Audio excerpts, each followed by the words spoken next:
So we developed it for FX. Everything was going good. Me and Dave couldn't believe we were working on a TV show of our stupid skeleton book. We were like, this is fucking crazy that this happened. It's And like, nuts.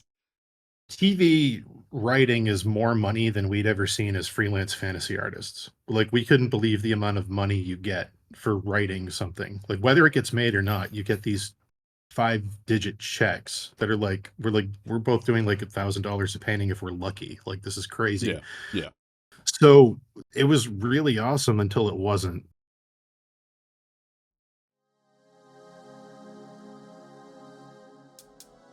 My name is Felipe Escobar, and I'm an illustrator.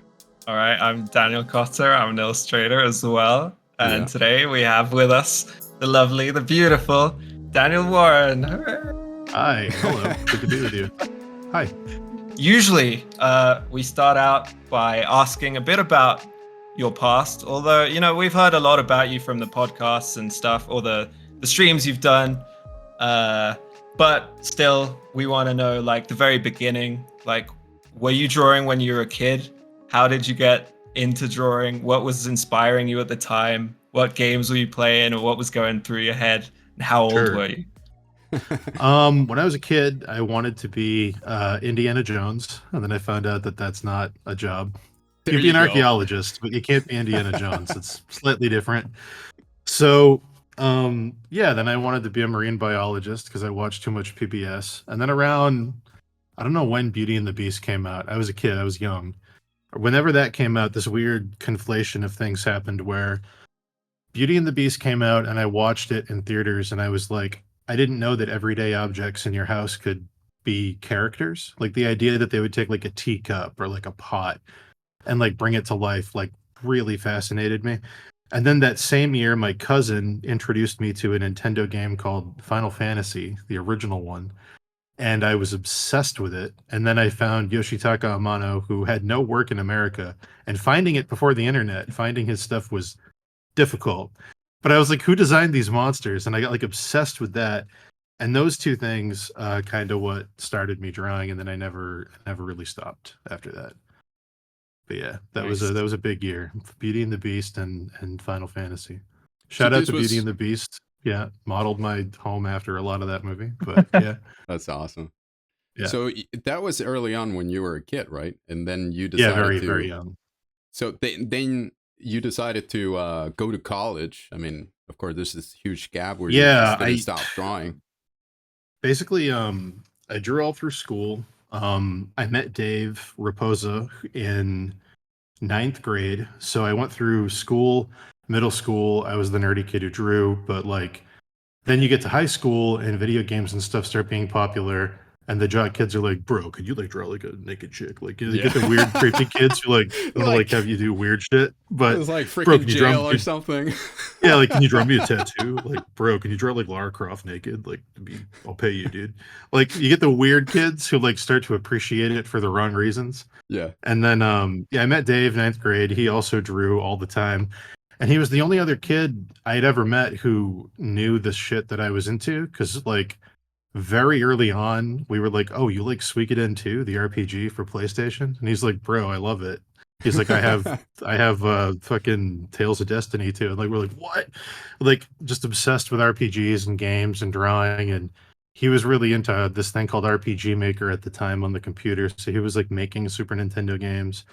And we just became super close, super fast. We just drew all the time, hung out all the time, started making comics together.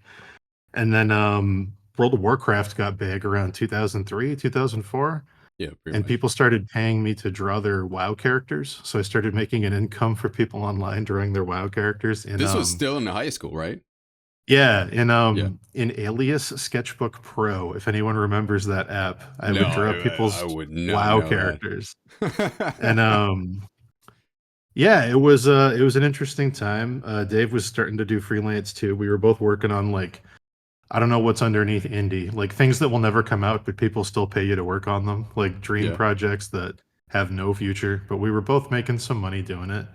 Yeah. And then we just kind of hit this weird, I got rejected from art school initially. And I was like, well, what the fuck do? I want to move out of my small town. I don't want to be here. So I just went to school for something else originally. I went to school for audio because I had been recording local bands in my garage for a while, so I was like, fuck it, I guess I'll do this. Worked at a radio station briefly, and then I hated that. So I was like, I'm going to apply to a different art school, built up a better portfolio, and ended up doing that. But yeah. That's I impressive. don't recommend How getting into yeah.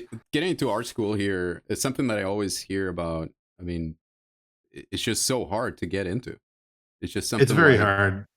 And it's sadly, unless you're going to a couple really choice schools, it's not something I would recommend. If I could go back and do it again, full disclosure, I wouldn't have gone. yeah, Because me and Dave had like up to that point, we were kind of parallel in terms of where we were at, like skill wise and what we were learning and what we were doing.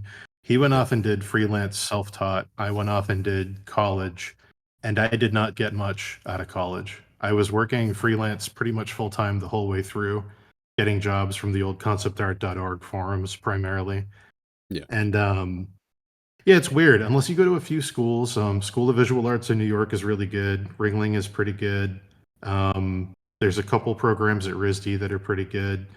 yeah, Um, but unless you have a really good instructor who's very with the times and understands the markets that are out there, you end up learning a lot of kind of useless information from the 70s.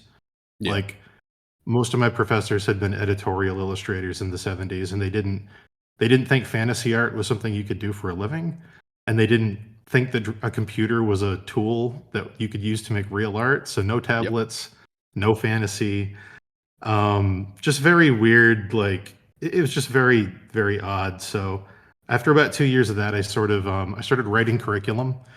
I went to the dean. I went over the heads of my professors to the dean of the college, and I was like, "Hey, listen, there's this workshop of international illustrators at the top of their field. They're doing all the art for all the movies, all the art for all the games.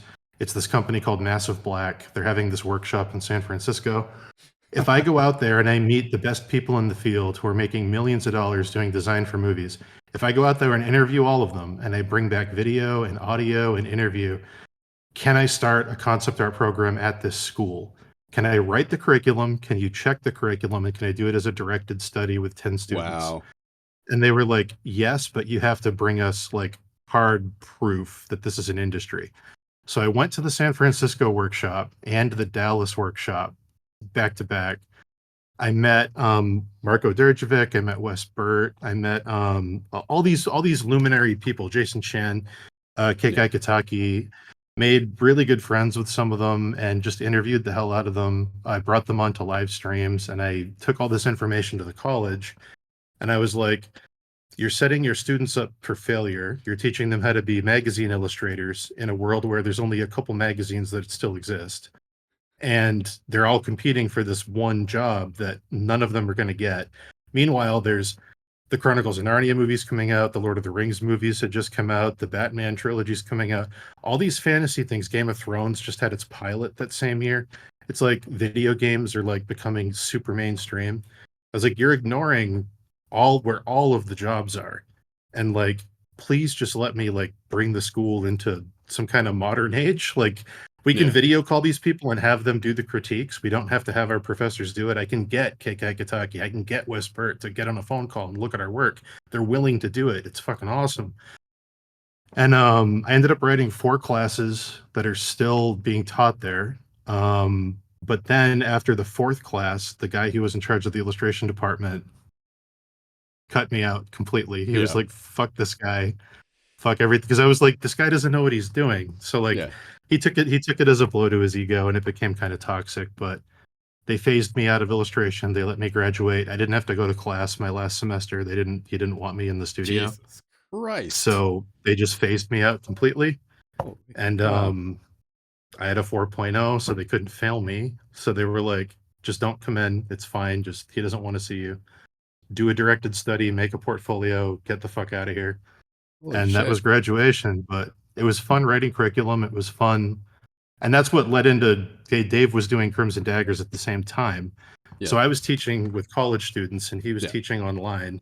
And then yeah. the second I got out of college, Dave was like, "I don't really have time to do this anymore." So I just slid right into that and started streaming all the time. But yeah, that was that transition.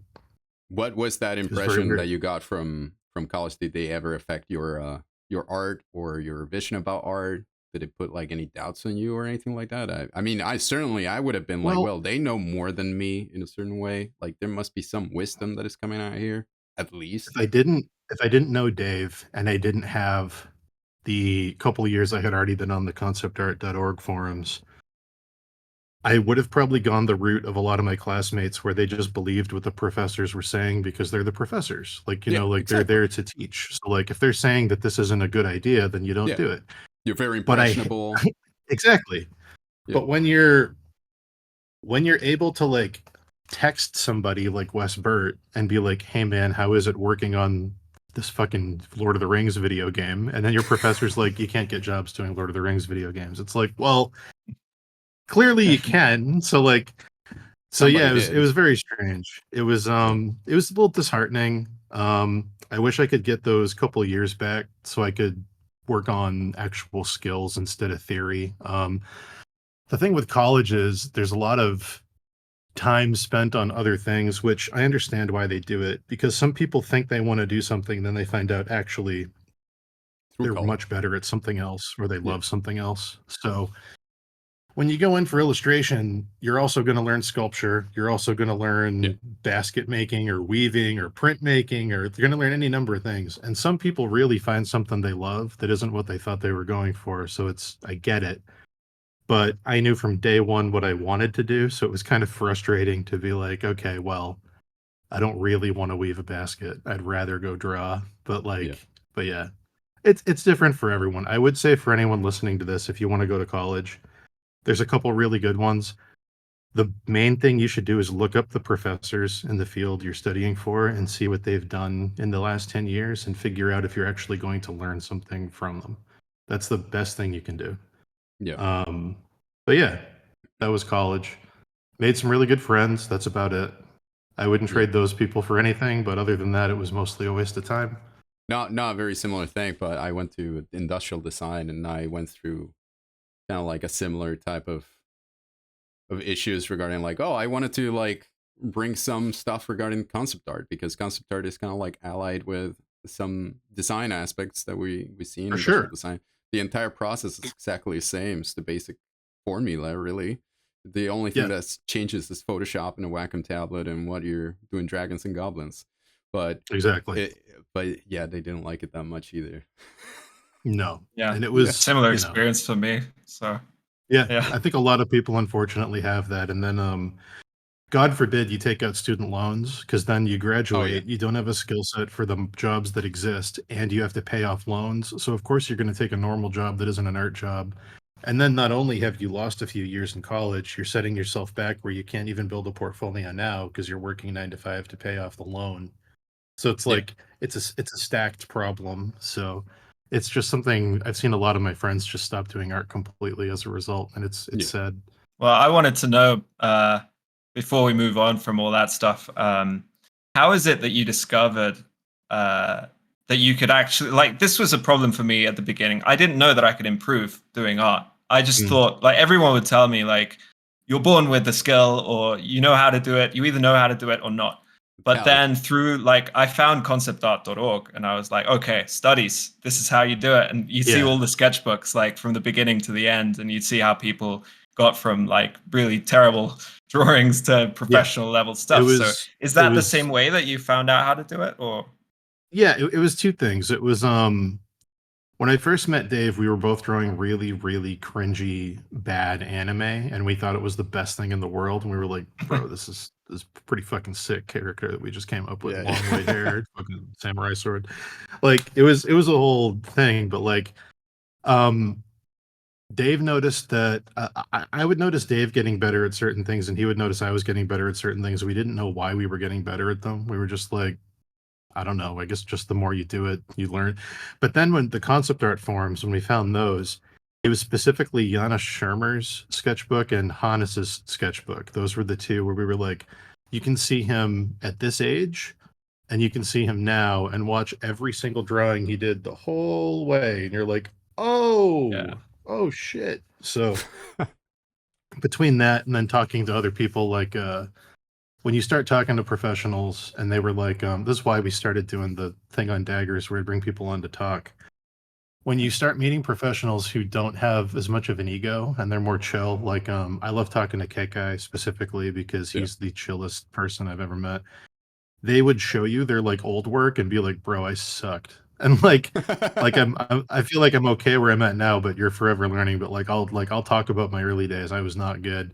Like when you find people that are willing to admit that, which is the majority of the people worth knowing, you realize that it's not some weird impossible thing. And like most of the people you look up to started from a relatively similar place of where you're at. You just have to work really hard to get out of it. But yeah, that was definitely a weird discovery when you realize that you can improve just through effort. Because I think a lot of people do think you either have it or you don't. And it's like a weird binary. That's kind of like the early discovery of like what can you do with art. Really, it's just like, oh, actually, after a couple of years have passed and I really became good at my comic, you look back into it like and you want to like redo it, and all of a sudden you realize like, oh, I actually like improved this thing. Like now I can do feet, stuff like that. Like anything below the waistline now. I can do like exactly. It's not profile pictures of a comic anymore. It's interesting when you look back at your old stuff and you're like, why did I do that? Or like, what was I thinking when I did like that? That's a nice feeling because it's almost like having gym selfies where you're like, oh, like there's a visual improvement that I'm noticing, and like that really helps. Because studying takes time and work takes time and working a lot takes more time, and it's easy to not have the motivation unless you have something tangible to look at and be like, okay, I'm going in a direction that works. But what was the thing that you would say that motivated a lot, like for you to improve, like your drawings? Or there was a weird well, obviously there's a underneath everything there's some level of passion you have to enjoy it, you have to want to do it. I think fear of getting kind of left behind by the people I kind of looked up to, or like stuff I wanted to do, like from a very early age me and Dave wanted to work on specific things, and it's like I didn't want to have him go one direction and me go the other and never get to do that, because like we always wanted to, like we tried making a comic in high school and it fucking sucked. It was so bad, and we were like, man, someday when we're better we'll do something with comics. But like working with him is more fun than working with any client, so like I wanted to make sure I could keep having that in my life. I didn't want to just like work a retail job and do art on the side and never have time, because like to do something like the projects we've done together, you have to take like a 6-month chunk out of your life and be like, okay, doing this and like nothing but this for this, and like very hard to do unless that's your income. But I'd say the other motivating factor, I'd say the crowd you surround yourself with is good too. Like when I went to those workshops and I met all the other people that were similar age, similar skill base, similar interests, some of those people I'm still super good friends with now. When everybody's excited about doing a thing, it's like having friends you go to the gym with. It's like, you don't want to let them down, you don't want to let yourself down, you want to see them improve, they want to see you improve. It's like a big, beautiful kind of, I don't know, like I don't know what the word is, community, I guess. But like, having that shared thing really helps a lot too. That's a huge advantage that I've seen here in the United States. I came to live here not long ago. And one of the things that I stumble upon, I mean, not stumble upon, but now that I have like an open door to do, is like workshops around the country, and just like travel, is just like pack my car and just like go somewhere and just like meet a bunch of people, like hundreds that are just like into the same thing and in the same road pretty much. And for example, with Daniel, we met that way. We went to the London workshop for the industry workshop in 2013, and we met there.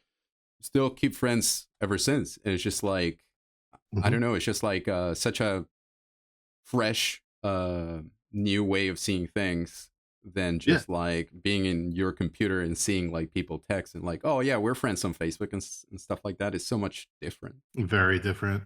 And there's also that, I don't know what to call this. This has to have a name. There's got to be some weird German word I don't know for this phenomenon. I don't know what it is, but I don't know what to call this. But I think the main driver for wanting to get better at art, at least for me at a young age, still today, you have an idea in your head, and you have what gets translated through your arm down to your hand onto the paper or onto the screen. And the farther those two things are from each other, the more the thing on the paper doesn't look like the thing you had in your head, the Oh, more yeah. frustrating it is.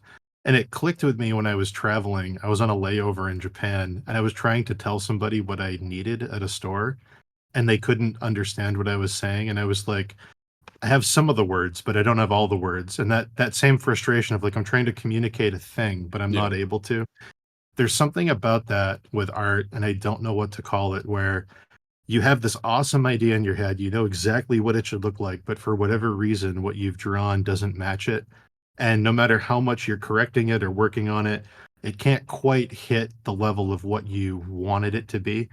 The more you can reduce that is its own kind of reward. Like the more you're able to accurately put the idea on the page that you had in your head, the more satisfying I think it feels. And that in and of itself is a good goal to work towards, for me at least, because it's less frustrating. The transition that you see in social media nowadays of like video format to image format, like how hard has that been? It's really frustrating for me because the reason me and because at the end of the Crimson Daggers stuff, I was streaming 14 hours a day, almost every day. It was a combination of contests with the community, studies, discussions, interviews, just doing client work sometimes if they let me. And it got to a point where the contests were getting so big. There was a point where Luke Plunkett from Kotaku was like, I like these contests, and a lot of them are like game and movie themed. Can we do articles for the ones you're doing? And like that meant free exposure for people in the community who had never had published work before. So that was Yeah. great. We were like, yeah, this is awesome. This will help tons of people. It got to the point where we were getting 300, 400, almost 500 submissions for every contest. And me and Dave didn't charge any money because back then there was no way to do it ethically. There was Yeah. like, you couldn't do donations on a stream. There wasn't Twitch. There wasn't Patreon. There wasn't like Kickstarter had just come out, but nobody was doing it for streaming. And it got to a point where we were spending so much of our day managing the community and doing the contests and reviewing portfolios and responding to emails that it was affecting our income to the point where we were like, we're both living in the Boston area. It was very expensive. And unfortunately, we had to like stop. We told everybody like, hey, this has been great. We hope somebody else takes up the mantle and does it. But like for where we're at, this has become too big to manage. We love Yeah. all of you. It's not personal. But then, like 5 years later, now everybody's streaming all the time and making money, and donations yeah. are incorporated into video platforms, and like everything we would have needed to keep that rolling showed up like 4 years after we stopped doing it Yeah. ish. Kinda. So Yeah. like it's interesting now to see people doing professionally what we were doing as amateurs just because we were just doing it for fun. But now it's like a thing you can do. Like we were like Yeah. streamers before streaming was like a thing. We like just did it for fun and for community stuff, Yeah. but it wasn't like an income. But now it's a job. You can actually do it as a job, which is cool. But Do you yeah, think that you're gonna get back into that in order to just like you yeah, can maintain it that way now? I mean, definitely you can yeah, create a Patreon for Dave's that. got a Dave's got a Patreon Yeah. going, and it's pretty great for anyone who hasn't signed up for it. It's low. It's like $5, I think, and you get everything. I'm probably not doing a Patreon at least for a while. I'm not putting out enough artwork to feel like I justify a Patreon right now because most of my time's been spent doing writing for and other things the past couple of years. But I think I'm gonna start with streaming. I'll probably enable donations and stuff, do portfolio reviews, and just go from there. If it feels like a good step to grow it into a Patreon at some point, maybe. But for now, it's just getting back into doing more art, more streaming. Yeah. We were working on some things that weren't art related for a long time, and not sure where they're at right now, but our part of the labor is kind of over, so it's a good time to focus back on other things. That's awesome. This is like type of work that you were talking about regarding. I know that most of it must be under NDA, but what I mean is like, is you're writing? Yeah, so towards the end of Crimson Daggers, me and Dave started. We were both doing a lot of fantasy art at the time. I was doing a lot of stuff for Pathfinder. He was doing a lot of stuff for a video game, and we were both really frustrated because we were working way too much. I was working like 5 jobs. He was working like 4 like full-time jobs. So we were like, I was in studio, and then when I was out of studio, I was working on Transformers 4. I had to do one fully rendered dinosaur painting based on Wes Burt's concepts a week, which at the time I was not fast enough to do. So it was like every shortcut in the book to get them out the door every week. That was my first studio gig. And then I'd come home. I would be doing items and scenario paintings for Pathfinder. Then I had 2 freelance clients, and I was doing a miniatures Kickstarter. So I was like not sleeping. It was just rough. And Dave was working on 2 AAA video games at the same time, and he was doing freelance, and he was developing Starvale. And I was drawing a skeleton for a book that I was going to do with Evan Amundsen and a few other people that Evan ended up turning into his book Decade, where it's like one drawing every day. Originally, that was a small group of us. We were all going to do a drawing every day for like 6 months and then put them all in a book, and the 6 of us were going to publish it and do a thing. I dropped out of that at like day 45. I was like, I can't do this. I do not have time to do this. I have like 6 other jobs. But I remember the day before I quit that, I was drawing a skeleton for that book. And I was like, me and Dave were talking on Skype because we always would leave it open all day. And I was like, what the fuck do these monsters do the fucking rest of the time? And he was like, yeah, he's like, what's the point of becoming a lich? Like you just sit in a fucking cave, you wait for some guy to come kill you and take all your shit. And like we thought that was so funny, and we should just do a quick comic about it. So we did it. And then that got really popular on all the forums and 9gag and oh my god, Reddit it blew and out. Yeah, it blew up. It got like millions of views, which we'd never had anything like that go that viral. And we were like, oh, I mean, we got a million more ideas of how much we hate fantasy because we've been working on it for so much. Let's do more of that. So then that turned into our Steve Lichman comic. And then after we did about 20 of those, people were like, this should be a book. And we'd never considered making it a book. So we were like, okay, let's talk to publishers. And we quickly realized that publishers want to take anywhere from 30 to 50%. And at the time we were like, let's just start a publishing company. It can't be that hard. So we did. Met some people, figured out how to make books. We were like, we don't want to do anything cheap. We want to make like beautiful cloth bound, gold foil stamped books. We don't want to do like a soft cover. We want it to look like something you'd see on like a wizard shelf in a fantasy thing. You pull it out and like, oh, it's a dumb skeleton comic. Like the juxtaposition of that, like grand grimoire kind of thing. Oh my gosh. With a really shitty comic inside was like really funny to us. Amazing though. Yeah, we found out we could do it pretty cheap. So we were like, okay. And then we did that. We made the book. The Kickstarter made like almost $500,000 with the PayPal. It was like 400 or 300 and then another like 200. That was crazy. We never thought it would do that well.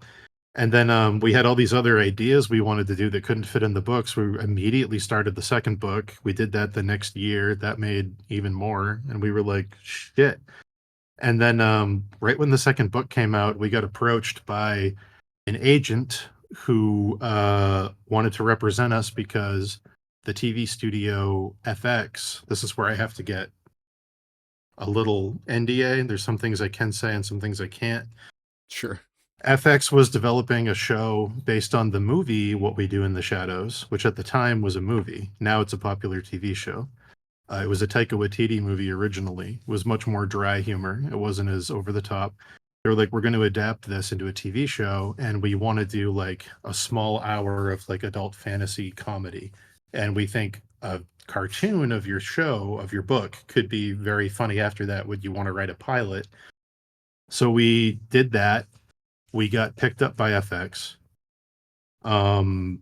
We were working with a great guy who we still work with named Tom Sharpling, who's a comedian. If you've seen I Think You Should Leave season 3, he's in one of the sketches in that, the meeting room sketch. He's in that one. So we developed it for FX. Everything was going good. Me and Dave couldn't believe we were working on a TV show of our stupid skeleton book. We were like, this is fucking crazy that this happened. It's and nuts. Like, TV writing is more money than we'd ever seen as freelance fantasy artists. Like, we couldn't believe the amount of money you get for writing something. Like whether it gets made or not, you get these 5-digit checks that are like we're both doing like $1,000 a painting if we're lucky. Like this is crazy. Yeah. So it was really awesome until it wasn't, because then Disney bought FX and said that everything they had, because they were like, we're making this thing called Disney Plus, and everything you have in your backlog we want to put on streaming, and everything you have in development we're going to stop development because we just want shows for a streaming platform. So we got put into what's called turnaround, where the show is basically on hold, and we were now owned by Disney, which we're never going to make our book. If you've read our book, they're never going to touch it. A few years later, we were bought by another major studio, who I cannot talk about, unfortunately. And our show was being showrun and produced by the producer of a very famous animated movie, who I cannot name. I wish I could, but I can't. A very popular animated movie of the last 5 years. Oh my god, those They were on lawyers, it. man. So we had Oscar-winning animation director of a very popular animated superhero thing of the last 5 years. We had signed on to play our main character. We had a comedian from one of the top 5 comedy shows of the past 10 years. Like underneath The Office, it's probably one of the most streamed shows in the world. He signed on. We had Tom Sharpling, who had written the show with us, who also worked on What We Do in the Shadows and has an amazing podcast called The Best Show. We had him. We had all this shit lined up, and we were like, this is going to be great. This is flawless. Boom, COVID happens. LA shuts down. We're like, Oh my god. okay. Oh, So then there's a big run on animation because nothing is getting made, and we get picked up during that. But then all these animated shows they start pumping out because they can't film any live action stuff start to bomb because they're flooding the market with low quality animation. So then we get put in turnaround again because they're like, wow. cartoons aren't doing too great. So then Critical Role's show comes out, Vox Machina, and they're like, let's try this again. This is a popular fantasy show. You guys are back in development. We go back in development. We start working on the show. We sign another A-list comedian to be in it. We're like, this is great. We're going to pitch meetings. We're pitching to Netflix. We're pitching to HBO. And then writer strike. And then that ended a week ago. I don't know where we're at now, but I don't think our show's getting made anytime soon, but that's where we're at. Oh my god. I think like the freelance pumping and all that muscle, like that resistance that you've gotten all those years, like prepped you for this. And it's like, this is nothing. It's a different pain, like, kind of I thing. know pain. Yeah. It Dave handled it a lot better than me. Dave was just like, hey man, it'll happen or it won't happen, whatever. And like meanwhile, I'm like doom scrolling my phone every day, like refreshing my emails, like today's the day, today's the day. Oh no. So like the whole time that's happening, my mom also got cancer. So during COVID, my mom got stage 3 throat cancer, and I couldn't go into the hospital with her because it was COVID. If you weren't a patient, they didn't let you in. So I'd have to, when she got diagnosed, she was like, she got diagnosed the September before COVID hit. Yeah. So she was going through pre-op stuff for a couple months. And then in the winter, like that February, March, when COVID really hit, she was like doing chemo. And she told me, I was like, what can I do to make this easier? Obviously, I'm here for you the whole way. She was like, the only thing I want is to be able to sleep in my own bed. I don't want to live in the hospital. And I was like, okay. So I was living in Rhode Island at the time. So my days were, I'd wake up at 5 in Rhode Island. I'd go to Cape Cod. I'd get my mom. I'd take my mom to Boston. Wow. I'd drop her off at the airlock that goes into the hospital that I can't go through because of COVID. I would go park my car at Boston Common. I would open my laptop. I would work on TV scripts for 8 hours. I would pick my mom up. I would take her back to Cape Cod. I would go back to Rhode Island. And I would just do this every day for months and months and months and months and months. And that was most of the TV development for me, was out of my car. So it was a very weird time. It was very strange. It was like the highs of like, I sold a TV show, even if it's never going to get made, I sold it. And like, my mom's dying. She's okay now. She's in remission. But it was just these two extremes. And then doing freelance art on top of that and working on our third book. It was how much were you sleeping? I really wasn't. I was getting maybe 3-4 hours a night if I was lucky. Jeez. I'd usually get home I'd drop my mom off and go back to Rhode Island. I'd get home anywhere from 7 to 9 usually, and then I'd work till about 2 or 3 in the morning on art deadlines, and then I would wake up at around 5 or 6 again. So I was getting like 3, 4 hours a night. Oh my god. And then on the weekends I could recoup. I could sleep more, but during the week it was tough for a while. But yeah, it's been a weird few years, guys. I'm sure it's been weird for you too, and it's been a strange couple of years. Yeah, it has That's been. intense, man. I mean, I think I've been It's sleeping a rough. lot more. I gotta say, I can't complain. But yeah, honestly, COVID hit, and it honestly felt like, I don't know, like just like life became more narrow. Yeah. It became more like way cooped up, and all of a sudden, what I was doing was a norm. Like being cooped up in your apartment and drawing weird stuff, That is and fascinating. all of a Yeah. sudden it just became like this is normal, and everybody was losing their mind. And for me it was like, and I feel like every artist was like, yeah, we're clinically online now, and welcome to my Mhm. world. And Yeah. yeah, that I can't remember those 2 years, I think, because I was Yeah. just like by myself in an apartment. It is weird hearing people at the time be like, I'm on my computer all day and I can't leave my apartment and I have to order all my food, and I'm like, and like what? Like Yeah, huh? Like exactly. Yeah. I didn't Yeah. realize how normal it was. And Yeah. then you see all these doctors going on TV and they're like, suicide rates are climbing through the roof because it's very unhealthy to work in your apartment all day and never go outside. And I'm like, Oh. Yeah. now that it's happening to everybody else, I'm realizing how bad it's probably been for me the past Yeah. 10 years that Yeah. I'm just kind of Oh, yeah. ignoring. Like doctors describing your exact lifestyle and why you should not do it is really funny on TV. They're like, they sit in chairs, increasing their rates of deep vein thrombosis, and they order highly processed foods out of convenience. And I'm like, oh no, oh And of shit. course they have to put like an exemplary image for it, and all of a sudden it's you, Yeah, like, exactly. what? This is our artist approximation of what this person would look like. And it's yeah. But yeah, that was a weird time. That was a very weird time. It was very Yeah. strange. I But feel yeah. like it's weirder for people that live, like, I mean, people that live in America, for the amount of industry that they had.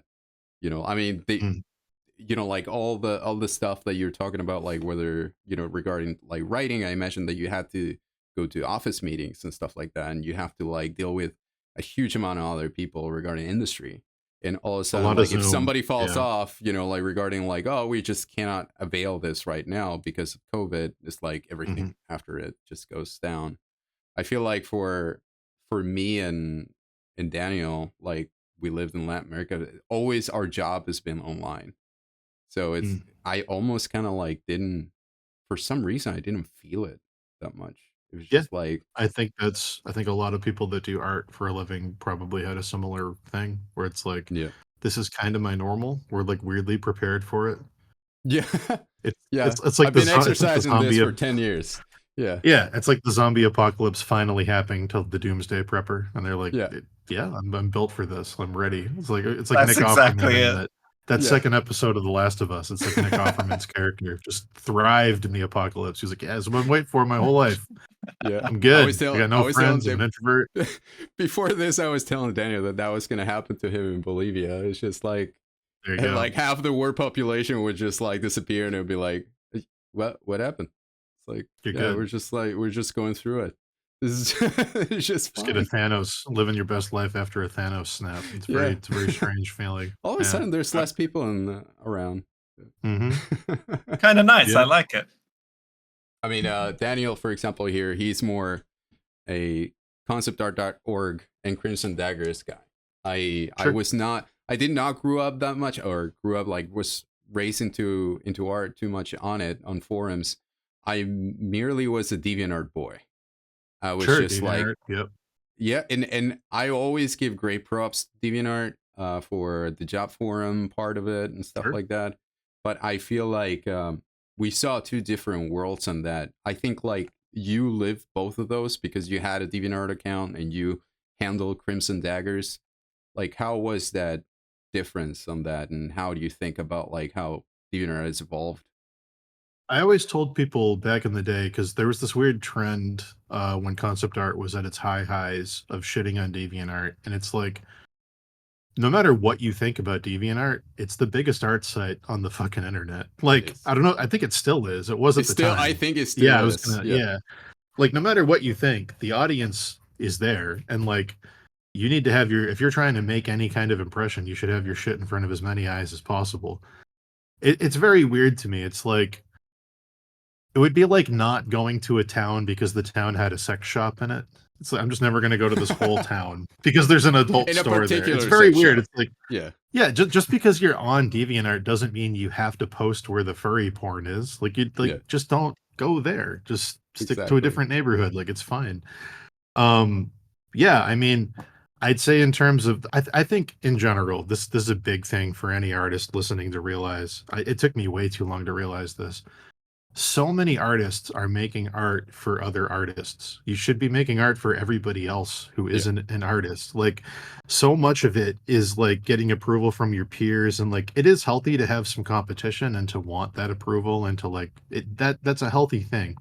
But your audience shouldn't be other artists. If your art's only appealing to other people that do similar art and you're not capturing actual humans out there Yeah. that aren't artists, you're not building an audience. You're just building coworkers. Yeah. Like, Not only it's that, very, we're very cheapos. strange. Yeah. Yeah, like We won't spend we money. did I a won't spend money. I'm sorry. our 10-minute shitty chicken scratch sketch of a skeleton getting stabbed was the most viewed thing me or Dave has ever done, and Dave's done movie posters and I've done fucking advertising for movies, and like, we've done big stuff, and that shitty skeleton drawing is the most viewed thing we've ever done because it was relatable to actual So many people. Yeah, it wasn't like, so yes, it is good to polish your skills and do that highly rendered night thing and post it on ArtStation and get every bunch of people to do, oh my god, like, yeah, that's good, but like, you need, especially now, if you don't want to necessarily only work for a game studio, if you want to do your own thing and have your own audience, you need to reach people that aren't just other artists. You need to do art that can be appreciated by regular people. But anyway, long story to get back to DeviantArt. That's more what DeviantArt is. But yeah. Yep. I think that's a whole subject we could talk about. Is like that pigeonholed perspective that we have as artists a lot of the time, where we just know our peers, we know our industry, and then we're just bitching about, we don't get paid enough and stuff. And then all of a sudden, like, this happened to me recently. Like, I got a job with some graphic designers, and I think Dave talked about this at some point, and they was just like, they saw that I could paint a shadow realistically, and they were like, "What the fuck? How are you doing that?" Yeah. And then all of a sudden, they're like, "Okay, this is worth money," and they'll start throwing money at you. And you're like, "What? I'm not even that good." You should see all these other guys in the industry. But we're so like closed-minded on that sort of subject. So there's so much more going on out there that we don't seem to want to look at sometimes. We're just so concentrated on our industry and painting goblins and whatever. So don't get me wrong, I love painting goblins. It's in my blood. I love it. It's my first love. But oh boy, it's just like DeviantArt. There's, I'd say ArtStation, something like ArtStation and concept art. I'd say 90 to 95% of the people there are other artists. Yeah, or art directors. Shout out to my dog. Hey. Yeah, there you go. I'd say DeviantArt, I'd say probably it's 60% artists, maybe 40% fans. There's a lot more fans of things on DeviantArt, like, especially back, I'm sure it's the same now, I just don't know what people are posting now, but like back when like Tumblr was huge, there were so many people from Tumblr on DeviantArt because they were like, my favorite Sherlock artist is here. She posts beautiful pictures of the guys from Sherlock, or like, just so many weird fandom crossovers, like Supernatural fan art and Tumblr. They go hand in hand. Some Destiel. But yeah, there was a lot of that. And I think, I don't know, it was always weird to me that people shit on DeviantArt. I never understood it because it's just more people that can see your stuff. I've received certain comments when I went to ateliers and like other places. It's just like, well, you got your stuff in DeviantArt? It's like, yeah, you have no. If you want to start like freelancing, DeviantArt is a great Mm. place to do it. You go to a job Yes. forum, you sell 12 notes about like work that you're able to work and stuff like that, and you'll get Mhm. one, and all of a sudden you got a Mhm. job. It's like You're it's more not like much if you're money, but it's if you're a something. beginner, yeah, if you're a Yeah. beginner and you're trying to make any money with your art, I don't think there's a better place you could post than DeviantArt to get something realistic. Like, Yeah. yes, there's jobs on ArtStation, but they're mostly jobs from like established studios Yeah. and clients. But if you're a beginner and you just want to make some money and get some work experience, now that concept art's dead, I really think DeviantArt's one of the only places. Yeah. Yeah. I But think yeah, Twitter too. I Twitter feel too. like Yeah, all Twitter. social medias like Instagram, Twitter, they work as Mhm, now as like what Facebook used to be. It's kind of like been rarefied mhm.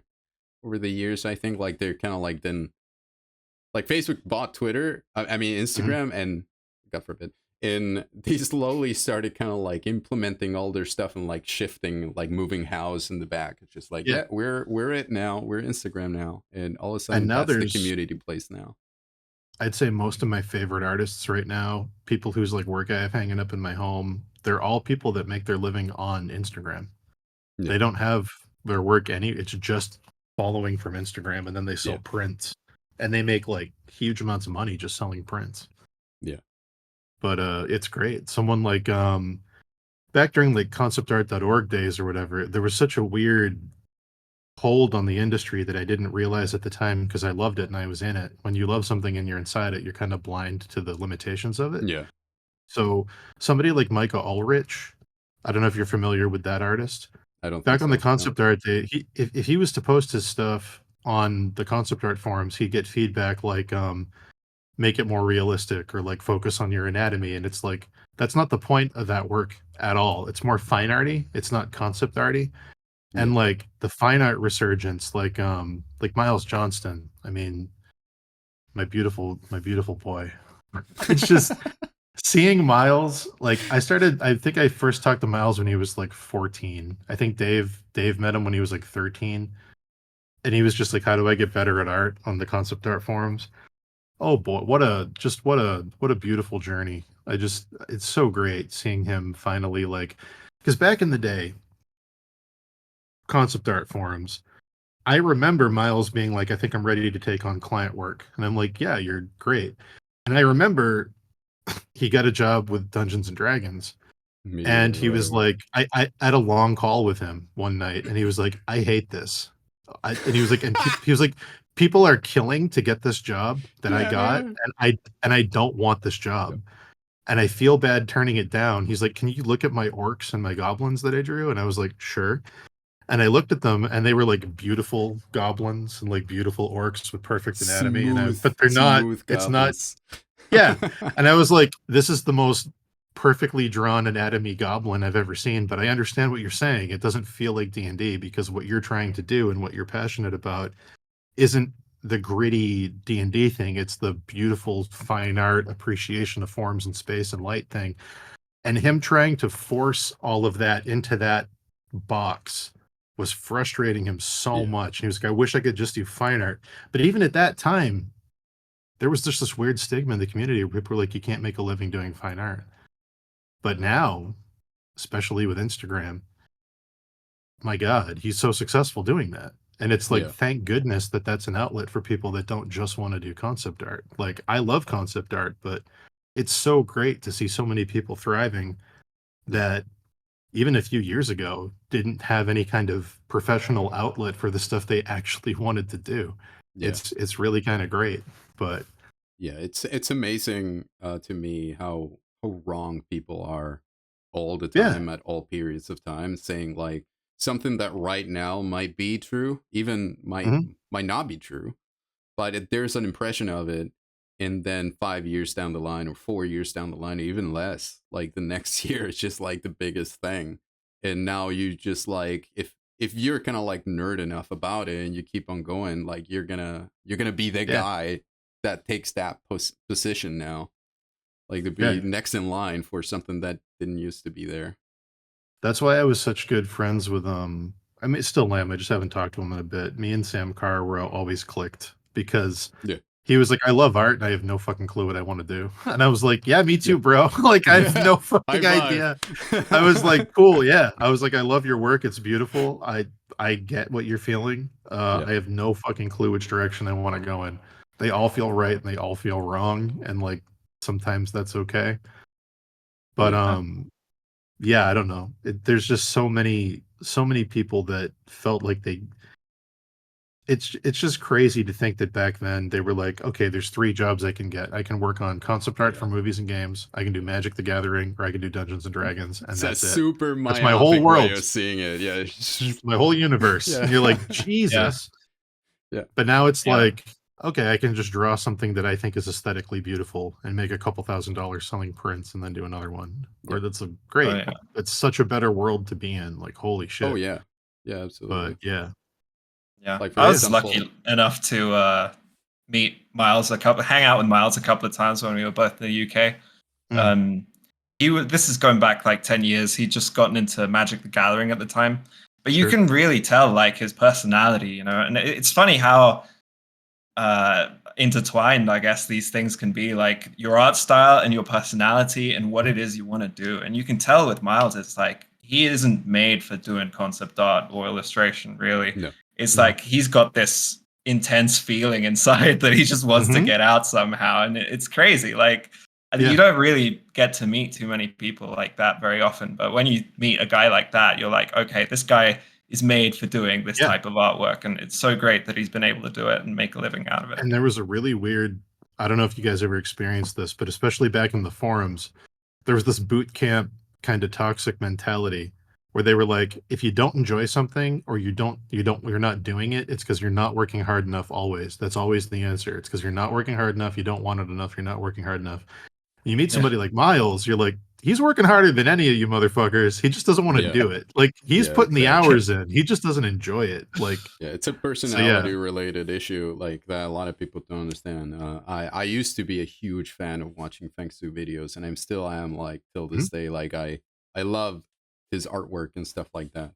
But it's one of the things that me and a friend of mine, when we were growing up doing art, we just for us it was the unhealthy way to think about, because when you're so young and impressionable about those things, yeah, you want to build that the discipline, like working out, you know, like you just work out and go through the pain regardless of like the of how you feel, you just like go through the motions. But at the same time, you want to have also some honesty with your own personality. You can be a machine that's just like almost like you just like, no, this is not fun.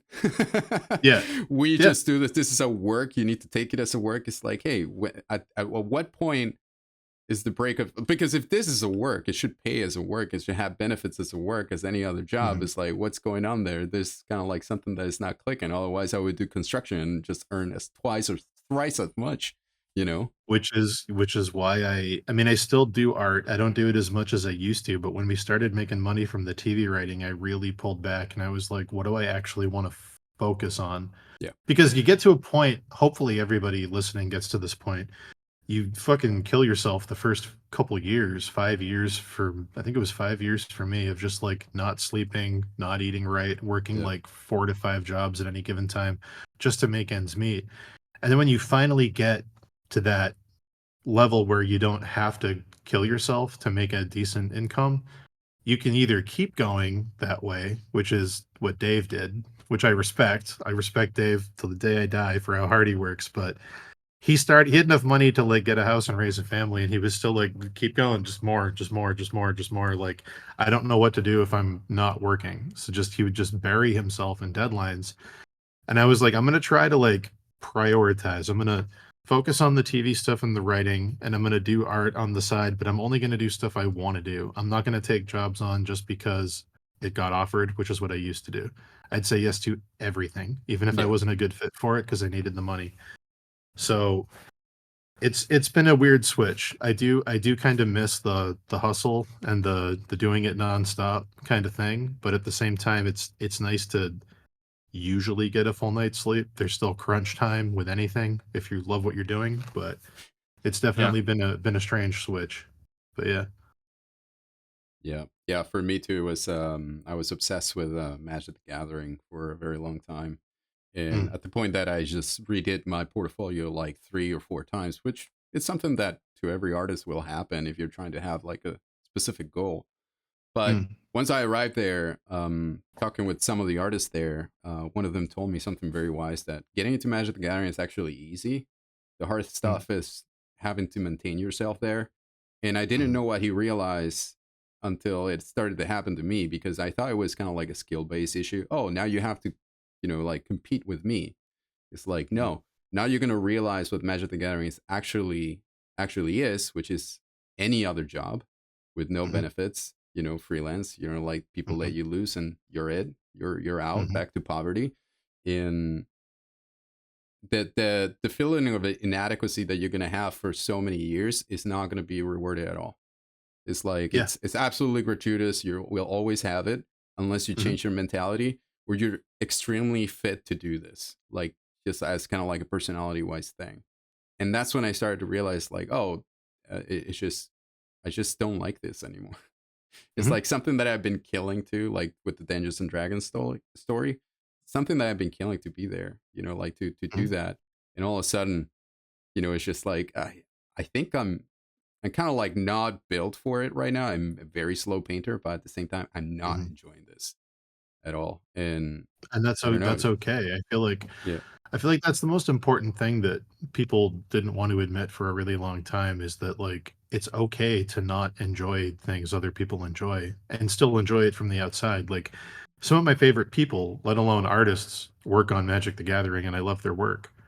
I don't really feel a desire to apply. Like, I can appreciate it from the outside and respect it for what it is, but, like, I don't need to do it because I'd be forcing myself to look like them to do it. I'd have to, like, be like, "Okay, I don't naturally wanna make illustrations of, like, angels coming out of the sky with a lance with, like, sunlight behind." Like, I'm not naturally gravitated towards that. Or, like, I'm gonna do, like, a spooky swamp with, like, a dragon in it, and it's gonna be, like, all dynamic. Like, I love that. I love looking at that stuff, but it doesn't come naturally to me to do it. I like more design stuff, and, like, that's okay to be like, "Okay, cool. I love this and I respect it. I'm gonna do my thing, and, like, if they ever Yeah. overlap, that's great, but, like, I don't have to force myself to do it." There was a lot of stuff, like, I loved working for Pathfinder. I worked for them for a long time, and some of the stuff they had me do came really naturally, and some of the stuff they had me do felt super forced, and you could Yeah. always tell. You could always tell which stuff Oh, felt yeah. super Yeah. forced. But, For like, you can't. everybody, you can always tell when somebody was Yeah. struggling with something. Those are It's so flat so contracts, though. stupid. You can't negotiate those. They're like, "We need Yeah. these 10 characters, these 20 items, and these 3 scenes, go." And you're like, "Can they only do these?" Like, you gotta do all of them. They all have to be in this Yeah. module, you're the guy It's doing all it, or like, nothing. yes. And, like, you'll hit your deadline and you'll turn it in, and even they'll be happy with it. They'll be like, "Yeah, this is great." But, like, you don't feel it. You It don't feels feel it. wrong to Yeah. turn it in because 'cause you're like, I'm very proud of this, but I'm not super proud of Yeah. this." Yeah. That happened to That's me too when another. I was working with Pathfinder. It was the exact same feeling of like, Yeah. oh, and also we don't have Thanksgiving in, I'm gonna tell this story. We don't have Thanksgiving in Chile, and Yeah. I think it was a miscommunication issue where I just like the art director that was in charge of my stuff like did not respond to my stuff, and I was killing myself to just like meet the deadline, which Mhm. in part was me, because I'm a slow painter. I was like back then, but it was like, oh, it's Thanksgiving, and I had not slept the day before and killing myself in order to struggle to reach the deadline, and I did it poorly too, so I was disappointed in my work. And after like a week or something like that, I was like, oh, it was just a Thanksgiving and I didn't know. And that was my first breakdown. I Yeah. remember that I turned off everything. I Yeah. unplugged the computer and I went back to my apartment. I didn't work and stuff for a week. And I was like, Yeah. I need to reassess what I'm doing to myself in my life. Yeah. Yeah. I completely uh, understand that. I've had a few of those. I completely get it. There's but yeah, also that weird phenomenon where, like, you have to take your ego out of the work at some point, oh because yeah, sometimes it is just work. Like, it's not always something yeah. you're gonna put out and be like, "This is, like, a statement of who I am," as an, like, sometimes it's just work and, like, This is my best of the best. It's like yeah, a Dragon Ball Z type of like yes.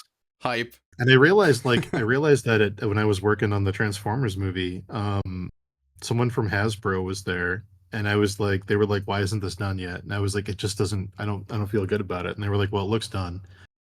And I was like, "Yeah, I don't know." I was like, "Something about it." And they were like, "No, no, no. I'm telling you, I'm from Hasbro, the person you're doing this for, and I'm telling you, it looks done. So you're done." And I was like, "Oh, right, okay." You're the client and it's not Yeah. mine. So like if you're happy with it, I guess I should turn it in. Like Yep. just this weird thing of like you have to take your ego out and be like this some work is for you and some work is not for you. It's like that Yeah. weird what's that Steven Spielberg quote where he's like two Uh, for them, one for me. He'd do like two movies for the studio and then he'd do one movie that was his little passion project. yeah. One That for makes me, sense. one for them. Like Yeah.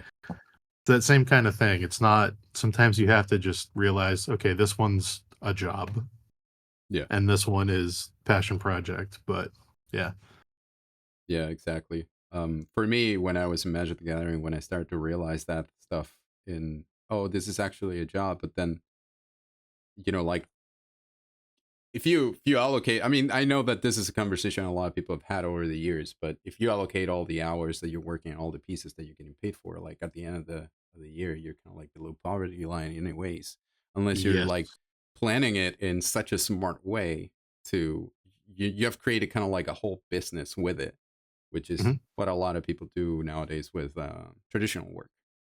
the whole. I don't know if it's But changed. I know the equation people used to do was if you're lucky, you would get two magic paintings a month. If you're lucky, and after taxes, that yeah, would basically be $2,000 a month, which would put you at 24,000 a year, which was below yeah, poverty. So yeah, then you'd have to sell prints or something else with your magic work, or do D&D on the side or something. Go to conventions and sell go prints to to try and get conventions. Yeah, above 30,000. yeah, And it was just this really bleak kind of weird thing of like, even if you get the most prestigious job, which was Magic the Gathering, yeah, still is to a lot of people, you're still probably only going to be doing two paintings a month if you're lucky. yeah. And It that's it still, it it's not a ton of money. No, not at all. And it really feels like golden handcuffs that you've chosen to put on. Mhm, Like this is like the acknowledgement of like, okay, this is life now. Um, mhm. do you like it? And you kind of like don't want to answer that question almost. You kind of want to like, okay, we like this. We like this. We like this. We like this, and we Tell keep yourself going. that. Did you guys ever talk to, have you guys ever had Pete Morbach on? No. No. His segue from doing that kind of work into what he's doing now is always fascinating to me. It's a good conversation to maybe Oh have yeah, sometime yeah. because I think I don't want to speak out of turn. I don't want to get the lore on Pete wrong. I I think he There's a started lot. I've heard that there's a lot of lore on it. yeah, specifically with the playmats because I think what he did is what caused them to come take a percentage of people's playmat sales. I think it was specifically because of just him. Like one person Yeah, having that kind of effect on a company that big is crazy to think about. yeah, But like he's very good. Pete's a very smart guy in terms of monetizing his art in multiple different ways, yeah. multiple revenue streams from the same body of work to really like make it he's making his work for him, which is very hard to do. But that's a person who's very good at doing that. It's not only am I doing the painting's going in a book, I'm selling the book, and I'm selling prints, and I'm selling playmats, and I'm selling collectibles, and I'm doing variants of it, and I'm going to teach you how I did this with education classes to show you how I did the painting.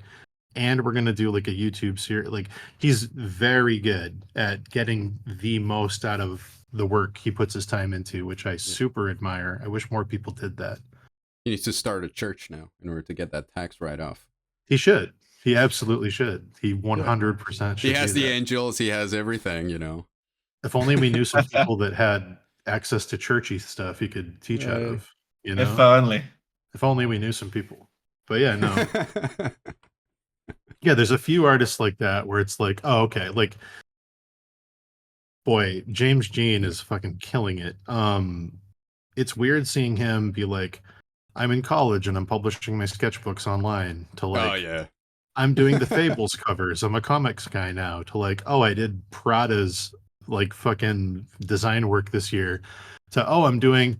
He did concept art. Him and Sam Weber did concept art for the Castlevania Netflix show before Netflix existed, when it was going to be a movie. You can find it if you Google James Jean Castlevania or Sam Weber Castlevania.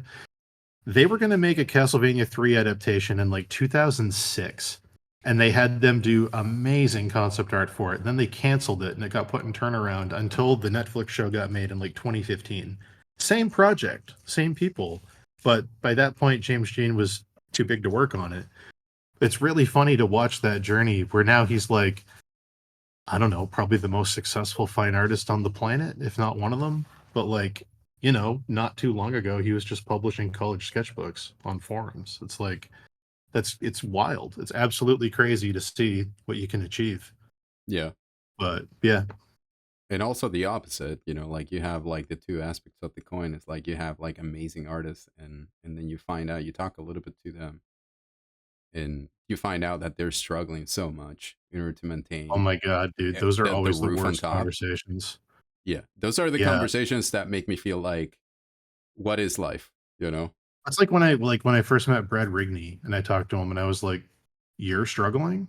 I was like, "You? Like you're Yeah. better Yeah. than like anyone I've ever fucking seen." And he was Yeah. like, "Well, no one knows who I am because I don't like network." And I was like, "The fuck?" Like this was like back when he first came on the scene. This wasn't recent, but like just the idea that somebody could be that skillful and like still be like struggling blew my Yeah. fucking mind.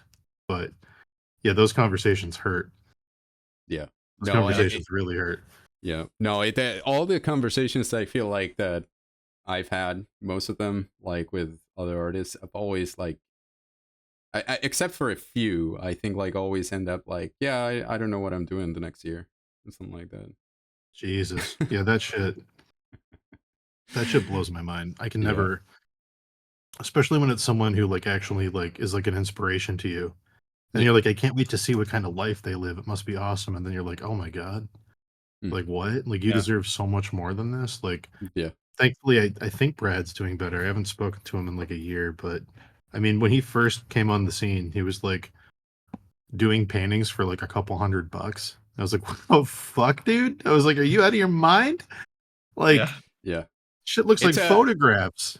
Yeah, it's a decision making at the end. You realize that like all this art aspect of things like has to do with like business decision and like how you value yourself and how are you planning to value this product at the end. Yeah. And it's not, because you can do like, you know, the simple hard type of job, or the complex easy job where it's just like you're actually not painting but you're just like managing your artwork. And the other one is like you're just sitting down like the gremlins that we are, and just painting away Yeah. hours of your day. And sometimes I want to be a gremlin. Sometimes I'm like, you know, I next do week want to be a gremlin, man. I'm just gonna be a render goblin. I'm just gonna sit down. I'm just gonna render. I'm gonna draw every There link we in go. the chainmail. I'm just gonna, Yeah. you know, gonna waste a bunch of time. It's like it's weirdly therapeutic and satisfying to be Yeah. a render goblin sometimes. But Yeah. Yeah. That should Yeah. be a Patreon. render goblin. Yeah, It's a pretty just good idea. $5, pay me and feed me. It's like call Absolutely. it a stale bread section. It's like this is stale But yeah, the bread. feed me tiers. Yeah, with stale bread is the bottom one. You go up to like Yeah. cheeseburger tier, pizza Yeah. tier. It'd be pretty good. Maruchan. Yeah. Man, Dragon's Dogma 2 is coming out in March. I just found Oh, out. I know. Yeah. Those are some goblins. The best Those are- goblins in the oh, yeah. biz. Yeah. Those Capcom goblins. Yeah. hit Get different. ready Gotta for love that those. fan art. Yeah. Something about what is it? Anytime a Japanese studio does a take on Western fantasy, it's so much cooler than the Western fantasy. Yeah. Yeah. It's It's so like- weird. Yeah. Like I don't They know add what it that is. extra Like oomph. Yeah. yeah, it's like Dungeons and Dragons in the '90s. People thought was lame. Like kids would beat you up if they knew you played Dungeons and Dragons. But then you Yeah. go to the arcade and you see Capcom's Dungeons and Dragons arcade game, Shadow over Mystara, and everyone's like, "This is fucking sick!" Like, what is the Japanese secret ingredient that makes lame stuff fucking incredible? Like Waifus. police officers, cops, just the most boring, just whatever. It's just a job here. Then you see like Lethal Enforcers by Cap. It's like a Capcom arcade cabinet. And you're like, cops are fucking sick. Look at this game. Yeah. Like I don't know what Capcom does they have an ability to make everything so much fucking cooler than it has any right to be. I think Yeah, I it don't has know. something to do with that like cultural aspect regarding kabuki theater, where it's just It's so fuck. it's such a plain story, but it's so exaggerated with the expression and everything that just like surprises you a little bit. Yeah, And it has best like that silhouettes. graphic approach to all that, where it's just like Yeah, we're just gonna like go. We thought the limit was 50. No, we're going 100. yeah. It's just so weird. They're like, what if the Mummy fought Frankenstein? And you're like, who cares? And then you see like Darkstalkers, and you're like, fuck the Mummy! Fucking so fucking cool. Like their designs are just so good. Yeah. Yeah, I'm very excited for Dragon's Dogma. That art team, man, they never miss. That Capcom art team never misses. I wonder Have you? how much they get paid and if it's a good like living for them. I'm How sure it it is. works. They're all salary. Most of them have been there since the 90s. So they bring in new people occasionally, but like that Capcom art team has its roots down. Like they've been there for a while.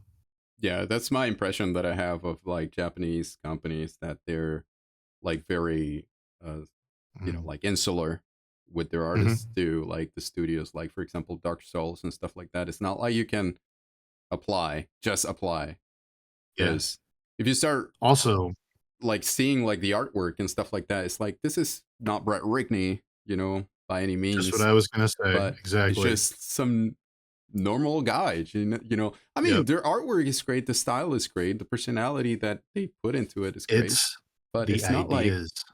It's yeah, the the ideas. ideas. The Yeah, ideas are so good that the art doesn't have to be Brad Rigney levels of rendering because yeah, like it makes sense because in a video game you've got your 3D team and they have to make like if the idea is there in the concept art, let the 3D renderer finish the idea and do the model. Like you don't need to do the tightest possible rendering of this thing before it goes to the 3D team. It's just here's a really great idea, here's a really cool visual. We're moving on. Like that's always super refreshing to me when you yeah. see people that are doing just because they put out some of the most refreshing and original shit in the industry, and you can tell that that artist is just cranking out designs like Oh he's yeah, he's not just fast. yeah, The passion's there. He's not bogging himself down perfecting it. It's just here's a really cool thing, here's a really cool thing, here's a really cool armor set. Like I love that. Those books are so fun to look at. As a result, they feel like sketchbooks. yeah. They don't feel They do. like here's finished it's like when the Lord of the Rings movies came out and you got the concept art books for those. Like some of them are Oh, just the colored Alan Lee pencil and ones, marker. yeah. Yeah. Some of them are just I love pencil. them. Some of them are just colored markers and Yeah, quick washes. But like then you look at the final product and you're like, man, like you really focused on the important shit. The important shit wasn't yeah, rendering this thing into the ground. It was just here's the perfect possible idea. And once we get that perfect aesthetic, we're just going to move on to the next thing. I I fucking feel hate that the industry's gone in that direction, like I know. there's so much concept art right now that's just like let's do the let's photo bash the Mhm. shit out of this and not worry about the design at all. It's It fucking true. sucks. but I think There's it's starting still to come back a little bit, right? it is. If you look at some of the more recent Art of Marvel books, there's a good return to like just ideas. Like Yeah. my favorite stuff in those books is all the unused ideas. Hi, I'm not ignoring you, pup. Come here. All the unused ideas are the best parts. Like I want to say I want to say in the Captain America book, there's a rendering of Red Skull played by fuck, what's his name? Mads Mikkelsen. They Hmm. were like, what if this guy plays Red Skull? And like that didn't end up happening, but like having that in there as like a possibility was super cool. Yeah. And I love all the unused alternate designs for the characters. Sorry, my dog's trying to say hi. Hi, puppy. But yeah, they're starting to return to that like here's like 50 concepts that are quick, and then we're gonna refine 10 of them, and then refine 3 of those, and then land on a final. Like Yeah. it's coming back. But I do I see do that with miss Magic the Gathering yeah. as well.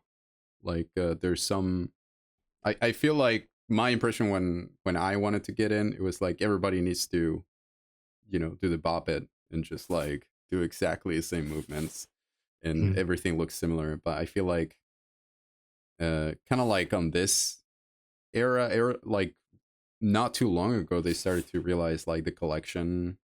They started really pushing the collection aspect of artists, mhm. like old school Magic the Gathering, where it's just like there's weird art now, just for the sake of it, just to give it some color and some panache. That was a weird moment too. When me and Dave were kids, before I knew Dave, when we were like in grade school, we lived in this town here in Massachusetts that has a Renaissance fair that comes through in the summer. And one of the booths at the Renaissance fair was this Magic the Gathering artist called Ed Beard Jr.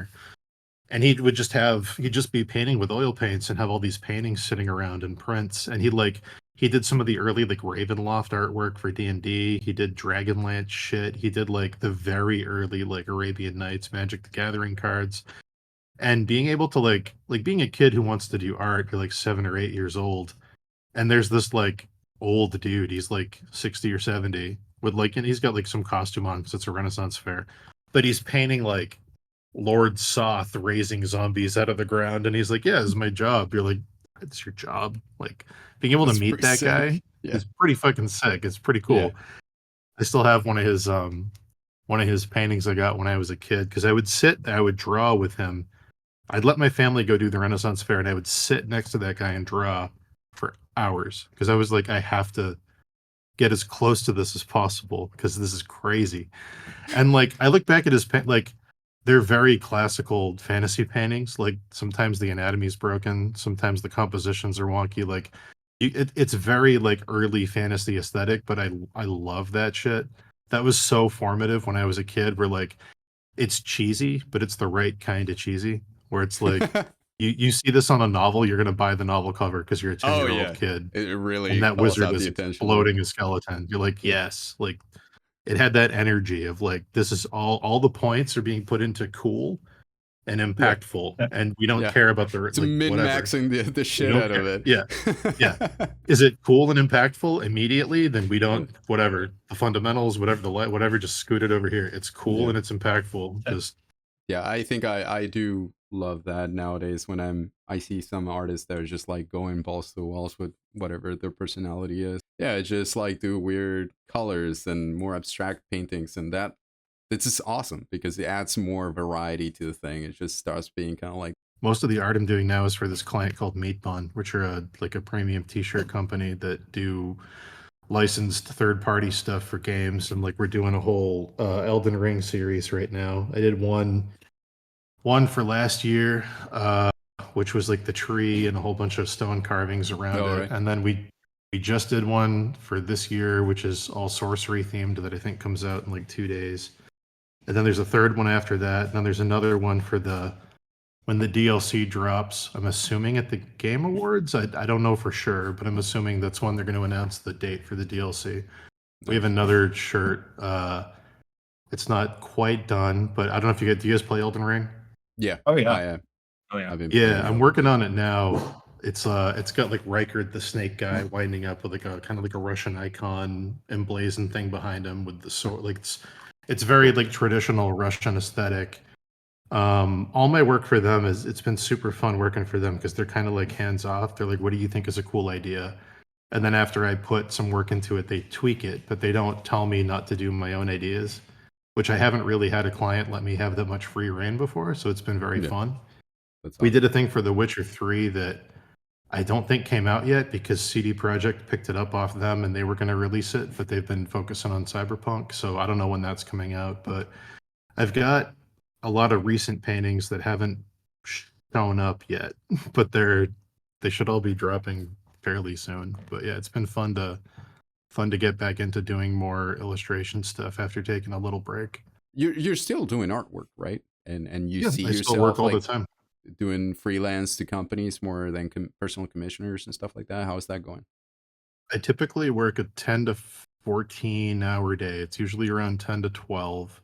And it's either, up till now, because of the TV thing being on hold, a lot of it's writing, a lot of it's editing, a lot of it's doing art for clients. I'm still doing art. A lot of the art I did the past couple of years is stuff for Kickstarters and projects that like I might put it in my portfolio eventually. A lot of it's like I did a few years with this laser engraving company that wanted to do stuff carved into wood, and the stuff I did for them was basically, I would do a really ornate design, and then I would path it out with the pen tool, and I would give it to them so they could program it into like a CC router.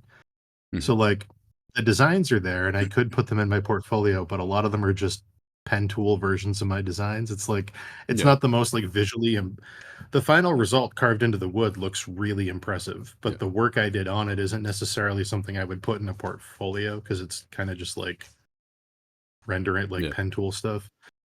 But a lot of that, a lot of miniature work. Obviously me and Dave have been writing our third book, which is almost ready to go. A lot of work on that. A lot of work from Meat Bun doing art, a lot of side stuff, indie stuff, a couple Kickstarters. But yeah, I think I'd like to get back into doing more full-time art now that the TV stuff's winding down, I think. It's just yeah, I don't really know. I'm just gonna try and learn how to paint for fun again, which I haven't done in a Yeah. really long time. I haven't painted for fun in ages, other than my Meat Bun stuff. Yeah, I regret putting 5 years of my life into a TV show that might not happen. I mean, maybe it will. It'd be cool if it does, but it's definitely a bummer to put that much effort into something and have it just be like a maybe.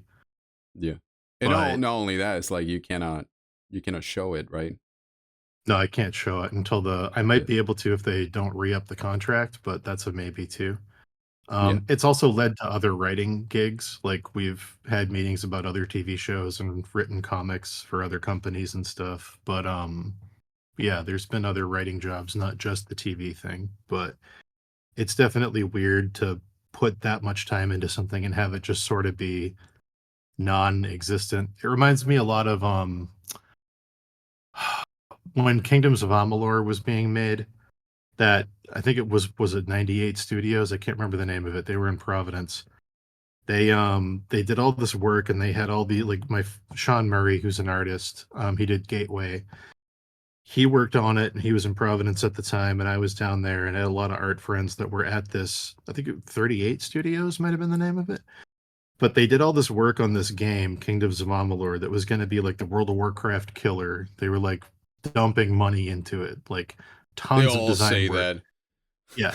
They Yeah. put, I want to say 5 or 6 years of work into this game, and all of the work was on a company server that couldn't leave the building. The understanding being when the game came out and shattered records, these artists would be able to throw that stuff in their portfolio because the NDA wouldn't apply anymore. What ended up happening was the game came out, it had huge cuts in the last stages of development. It bombed. It didn't recoup its money. The studio closed.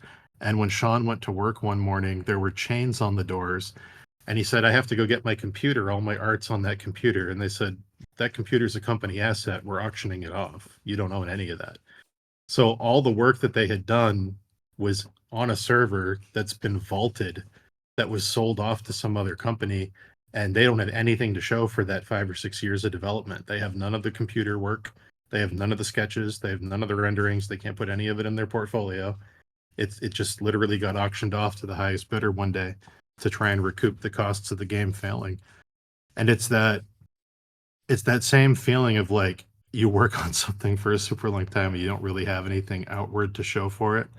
Like things I gained from working on it are like I'm a better writer.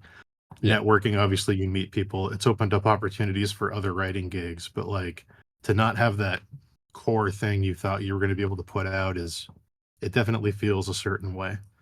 Yeah. But yeah, who knows? I could get a phone call tomorrow and they could say it's greenlit and it's getting made. I have no fucking clue. Oh my gosh. You heard I it have no here, clue. guys. Become an artist and test your soul Yeah. to its limits. Yeah. Push yourself. It's a lot of passion, and when you care about what you do that much, the failures hurt more, but the successes also hit harder. Oh So yeah. it's a whole thing. Yeah. I don't really regret it. It just feels It's a off. certain way right now. In a couple of years I'll probably think it was a fantastic learning experience, but Yeah. it's interesting to realize what you can do with an idea if people like the idea. Like we never thought we would write a book, let alone adapt a book into a show. Yeah. Like that was never something we wanted to even do. We never thought I it was remember even when I possible. saw you guys on Game Grumps, like they were talking about it. Oh yeah, Danny. The first time that I heard it, because I would Yeah. watch every episode, Mhm. I was blown away. I even like shared the stuff with somebody, or like I think with Dave or something like that. I sent him a message. Most likely you didn't Yeah. get it because it was getting bombarded by it. It was like, holy shit, dude! Like you guys. Yeah, That's when Danny, I realized it's like this guy's hit something. Like that was Yeah, we were very surprised when Danny liked the comic and he talked about it, and then I reached out to him and we did a short interview with him that I think is still on YouTube. Danny, yeah, that was really funny to have that. It was a very strange moment when those comics were circulating around because we started getting Yeah. reached out to by people that we were already fans of, and it's very weird You to be like, escaped the oh, like, maze. yeah. I'm like, oh, like, I know Comic Book Girl 19. I watch her videos. To have her reaching out to me to get a copy of the book feels very strange. Like, and now we're Yeah. like good friends. Like, Danica's like a really good friend of mine now. But it's like, Crazy. it's strange the people you run into. But again, that's what I was saying earlier. Like, I never would have met these people if I was just doing art for other artists. It's like having that little Yeah. comic that resonated with regular people opened up, my ability to meet way more people. If I had rendered a super good looking lich and posted it, absolutely nothing would have happened. Yeah. It's like, but a really shitty drawing of a lich You that would have, me and Dave yeah, did, you would have that was missed it funny. by It's an like, inch. Yeah. Something like yeah, it that. just none of this would have happened if it was that. But because it was a very relatable, shitty drawing of a lich doing a very relatable thing, being like, I'm kind of lonely down here, is like, okay, cool. Like, it's great. Opened up way more doors. Yeah. But yeah, I Brad guess did a it's really just, beautiful rendering though. huh? Brad did a really beautiful rendering of Oh the yeah, Lich. I saw that when That I saw was it. I just laughed my ass that was one of the funniest things ever. Hiring Brad to do joke magic cards was really funny. Yeah. Oh We my get a god. we get a cease and desist from Wizards of the Coast for that, which is funny Yeah, I because heard about we like both kind of work for them in Did you different print that and regards. hanged it in your wall or something like that? Well, like That they reached someone from their legal team reached out. They probably, like, anyone there who's an artist who knows me and Dave probably doesn't even know this happened. It was probably just some legal team guy. He reached out and he was like, you guys can't this do is a this. cease. He was like, yeah, he was like, this is a cease and desist because you're making knockoff magic cards. And I was like, we're not. We're doing parody magic cards, which is protected under parody law. They're literally called Mystic the Togethering. No one's going to think this is real. And they were like, well, if you can play them, then it's violating our trademark. And I was like, you can't play them because the cards say, like, when this card enters battle, you've been playing too long, go outside, you fucking loser. Like, they're not compatible with your game. And they're a joke. And they were like, well, Oh we my still want you to God. stop or we're going to sue you. And I was like, then sue me, please, because we're doing a Kickstarter in a couple months. And oh boy, would that be a lot of free publicity. And it just went nowhere. It just kind of went Oh my nowhere. god. You They stand just up to the never, man. well, it's like, it's so clearly a joke. Like, what are you going to do? Like, number one, we're not selling it. It's a reward on Kickstarter. So legally, that's a different class of thing. Number Yeah. two, it's a parody on multiple levels. And number three, they're non-playable cards. So it's like, Yeah. I don't know. But If yeah, you're right, yeah. originally we were going to hire all different Magic the Gathering artists to do it. We were going to hire like KK and Brad and Wes and some other people. But then after that, we were like, let's just do Brad and we'll just do Dave Yeah. will do a few and we'll just throw it out there. Let's not poke the beehive so Let's much. not poke it. We poked it enough. Let's just not, We survived not go this any one. further. Yeah. Yeah, let's Your just go luck. past that. But now it's just very funny to me because it's like, Oh my god. That's a good story because honestly I think like one of the biggest fears that I have regarding like, like for example, over there I have like some random game workshop stuff that I did, like Warhammer 40K that I love. It's like when is it too much? When am I pushing it too much? And I'm gonna yeah, get the Pinkertons up in my house, that happened to somebody who I got know. who had a Pinkerton show up. I know that Yeah. story. Yeah. There's Oh some God, I guy. can't remember it. No, That did happen. it was some guy that received a mistakenly early box that was not supposed to come up for some Yes. time, and he got it. And then he Yes. was selling it on Instagram under his Yes. own name and And the fucking address. they sent the Pinkertons And after him. they send the Pinkertons. Like it's fucking Red Dead Redemption. Who hires the Yeah. Pinkertons? Like what? Oh, that's so funny to me. But yeah, I mean, if you can get a cease and desist, you're doing something right. Someone cares. I know. Someone right? cares. That's what I was Someone thinking. cares about your Somebody artwork. cares. Yeah. Thank you for Yeah. caring. I'm gonna print this and hang it in my wall. Someone Yeah. replied. Oh yeah. Someone's Good really sign. interested in what you're doing. I Yeah. think at But the yeah. end, it's kind of like about that. It's just like if you're doing something, like that is getting eyeballs on and that is getting all these impressions and you're enjoying it, you're having Mhm. fun with it, maybe it's the right way, Yeah. And if anyone out there's doing parody stuff, the more layers of parody you can add to it, the safer you are. Like, I remember the other thing we did with those cards that I wish I had a pack here so I could show you. Part of it was like, wouldn't it be funny if it's like when you come home and like your mom has picked up your cards and shuffle and like put them together the wrong way. So like one of the cards was a fake Pokemon card that didn't belong with the magic cards. And like one of them was like a school photo of like our police officer character, like in there. It's like anything card sized, your mom would rubber Yeah. band together and just assume it like, or like, wouldn't Put that it, be funny if we So just, good. put it inside of a yeah, sock instead of a box. exactly. Yeah.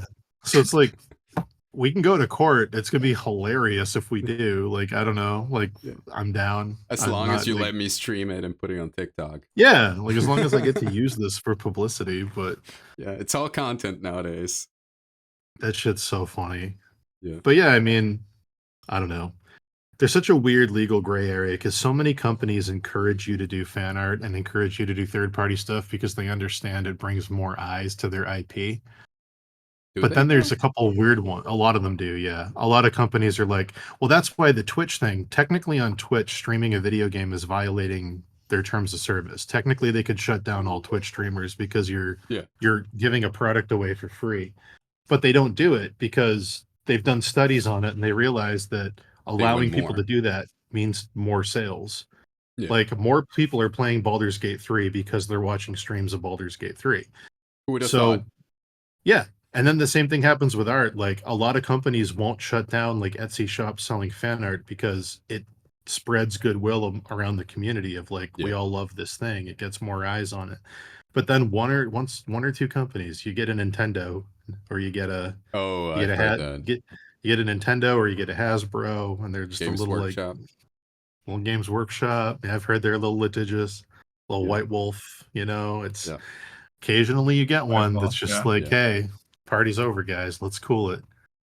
But it's a weird fine line because so many people make their whole income off fan art and no one cares. But there's just a handful of things. I mean, there's the perfect example of Sakimi-chan. I mean, like the go-to. It honestly, is she me and a still friend making would like $1 million I have a year? no idea, but I imagine it's living the best life. Yeah, I wonder. Or the opposite, or completely the opposite. It can be in between. Oh, she's still doing well. She's still doing well. There you go. It's not $1 million anymore, but it's pretty good. It's the last con I went to was I was tabling with I was helping Nusha Gisemi table, and we basically left because Sakimi-chan was the table 3 tables down, and the line for Sakimi-chan went past her, past Art Germ, past another person, wrapped around, and like you couldn't even see the table because the line for Sakimi-chan was blocking it. So we just like gave up. Yeah, like this is absolutely nuts. You got a bad RNG, dude. Dude, she had 6 people working. Number one, okay, this is genius level. Sakimi-chan gets gold star for this innovation. She had 2 artist friends come to the con and get 2 other tables, but they pushed them all together to make one 3-table Sakimi-chan table, and she just paid them dividends of her stuff. So normally 1 artist, 1 table is the policy. So she had her other artist friends both get a table, and then they just pushed them together, and they let Sakimi-chan sell from all 3 tables and helped her sell for a cut of the profit. It's smart. Like, who would even think to do that? But like, of course, like, because the demand is so much higher than the supply. She was like doing like an OnlyFans model of fan art before OnlyFans was a thing. Where she's like, here's Elsa, and you can see her with her shirt off for another $15. Woohoo! NSFW on my Patreon. Don't sue me. Like, calling them tutorials is a really fun legal lens. I'm selling education. I'm not selling a product, so don't sue me because it's educational. Yeah, but yeah, it's I fucking don't genius. Some people hate her. I got nothing but respect for the hustle. That's wild. Too, honestly, it's wild. And I know that a lot of artists don't like to hear that, but you got to understand that, again, like you either work smart or I'm I mean, jealous like of it's people. I'm jealous of people that can be totally shameless and just make money. I wish I could yeah, do that and not feel embarrassed. I can't. It's like I don't know if it's where I grew up or how I was raised. I love how shameless that is, where it's like, here's fan art of these cute princesses, and you can get the porn of them, and it's the same painting, and I'm gonna yeah, make $1 million a year doing it. It's like yeah, I couldn't do that, but I love that you can. I wish I yeah. could. Like, man, Yeah. that's I Admirable, wild. think the respectable. concept.org mindset as well is like plays a huge role into that because back then Yeah, everyone was like, no, you can't make money off of your artwork. What are you doing? Who do you Yeah, think you are? You can't do yeah. anything like that. So I I don't know. got a yeah, lot of that when I started working professionally. I would get people being like, "You're not good enough to work. You should stop." And it's like, why would I say no to money? Like, what? Like, yeah. what is this weird mentality? I feel like there was, I mean, the era that we were coming up and, like Facebook era when it just started and all these like art communities started like exploding, sort of Mhm. say, being with Crimson Daggers and concept art going a little bit down.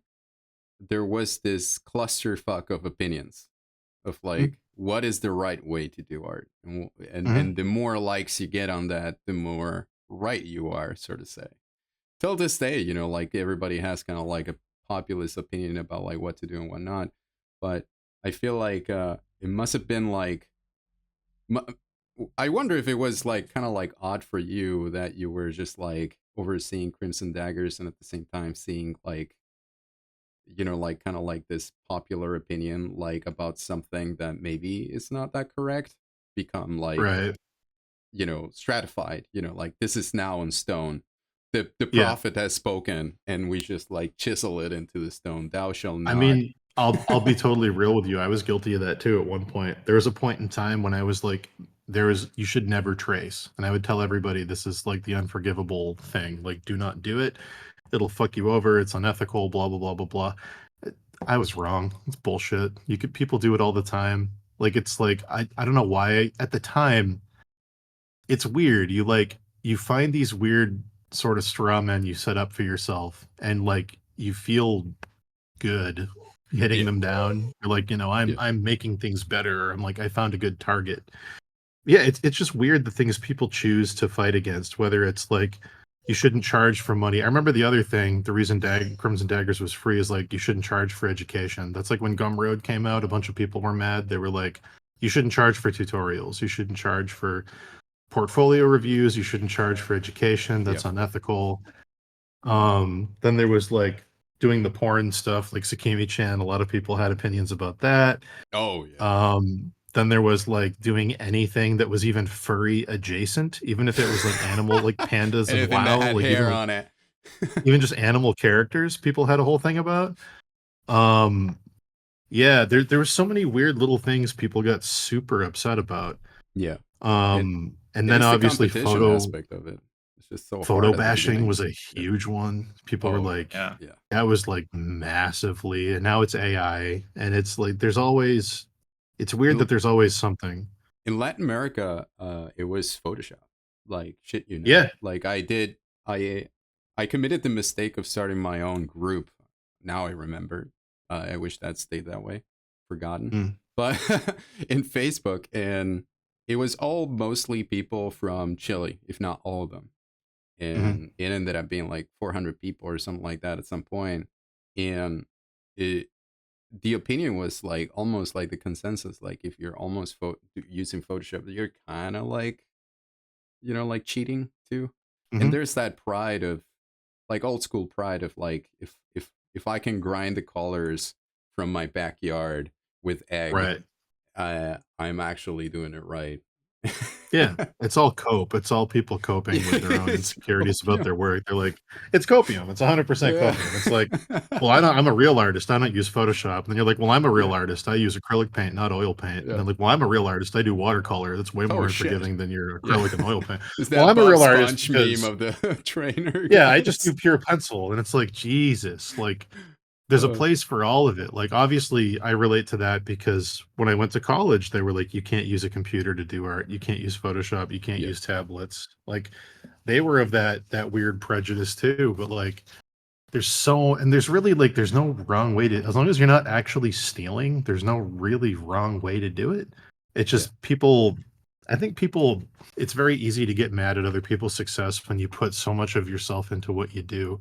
Yeah. When the level of passion and time it takes to make any kind of living as an artist, and the amount of your own ego and personality you have to put into the work to do it, if it's not working out, it feels like it's a reflection of you as a person, where it's like, it's not that my career's not going well, it's that I'm not good enough as a person, because so much of yourself is in the art and so much of your time is spent doing it. So when you see other people taking shortcuts, which can be anything, because it's like a work harder, not smarter. People flip it. Like if I work harder, then I'm automatically better. But it's like, no, sometimes there's smarter ways to work. I haven't slept in 2 weeks. I am better than you. Yeah, exactly. It's like the weird thing of this is such a weird thing. I don't know if anyone else can relate to this. My father was very bootstrappy, like pick yourself up by your bootstraps mentality. And he was extremely manual labor focused. And I remember when I was a kid, he gave me an afternoon to do a job, and I finished the job in an hour, and he came back and I was sitting having a drink. The job was done. I didn't think anything of it. And he got so mad. And I was like, why? And he was like, I paid you to work the afternoon. And I was like, no, I did the thing you asked me to do. It's done. And he was like, it was moving a pile of sand from point A to point B to build a beach up. And I was like, okay, like I did it. It's done. I hauled it all. It's finished. And he was like, okay. And then he literally moved the sand back to where it was originally and told me to do it again because he paid me for the afternoon. And I was like, you just want me to work. Like, you don't, it's not about getting the job done efficiently. You just want labor. Like, and there's some people that think like that, where like it has more inherent value because I worked harder on it. But that's not the only way to derive value from something. And value usually comes from how the audience perceives it. Yeah. So you get into this weird corner where the value to you as a person who put countless hours and sleepless nights and endless effort and endless passion into it, you're valuing it as the most valuable thing in the world because it's your whole life and your whole personality. Yeah. But to somebody else, that doesn't translate. They might like it, they might not like it. Someone else might be faster, even if they're taking shortcuts. Like, and to hit that reality and address that can hurt for a lot of people. And you can people get real mad real fast at the competition sometimes because they feel like they're more authentic or the other person's cheating or whatever it's going to be. Well, you get married to the concept and just like try not to live it alone. It's just like, well, this is part of my personality, and having to change that, it's just changing your personality pretty much. I mean, like, who wakes up in the morning and chooses to, like, to be an asshole? Nobody, So it's like bunch of people that are just convinced that this is the way. Yeah, and then the cope goes off the rails at a certain point where it's like, I remember probably around 2016, there was a whole thing of like, look at all these female artists that Wizards of the Coast is hiring. They're only getting the job because they're female, and Wizards feels guilty that they're a boys' club. And I was like, are you sure that's the only reason? They're like, you sure it's not that they're very talented artists who work super fucking hard? They're like all so talented. Yeah, I'm like, are you sure that it's just because they're girls? Like, you positive about that? Yeah. It's that stupid, I think you should leave meme. You sure about that? I was surprised that it was not before that way, because you would think, like, it always give me the impression that it could be more girls than boys, actually. Like, well, there's a lot of like, having worked at Hasbro for a while, there's always been, I mean, granted, fantasy art in general, there's typically more guys than girls, just historically. That's equalizing as we go forward in time because it's more okay for people to like more things now. But like, there's always been females at Hasbro and females at Wizards of the Coast. But there was this weird period in time, 2015, 2016, when everything got very political.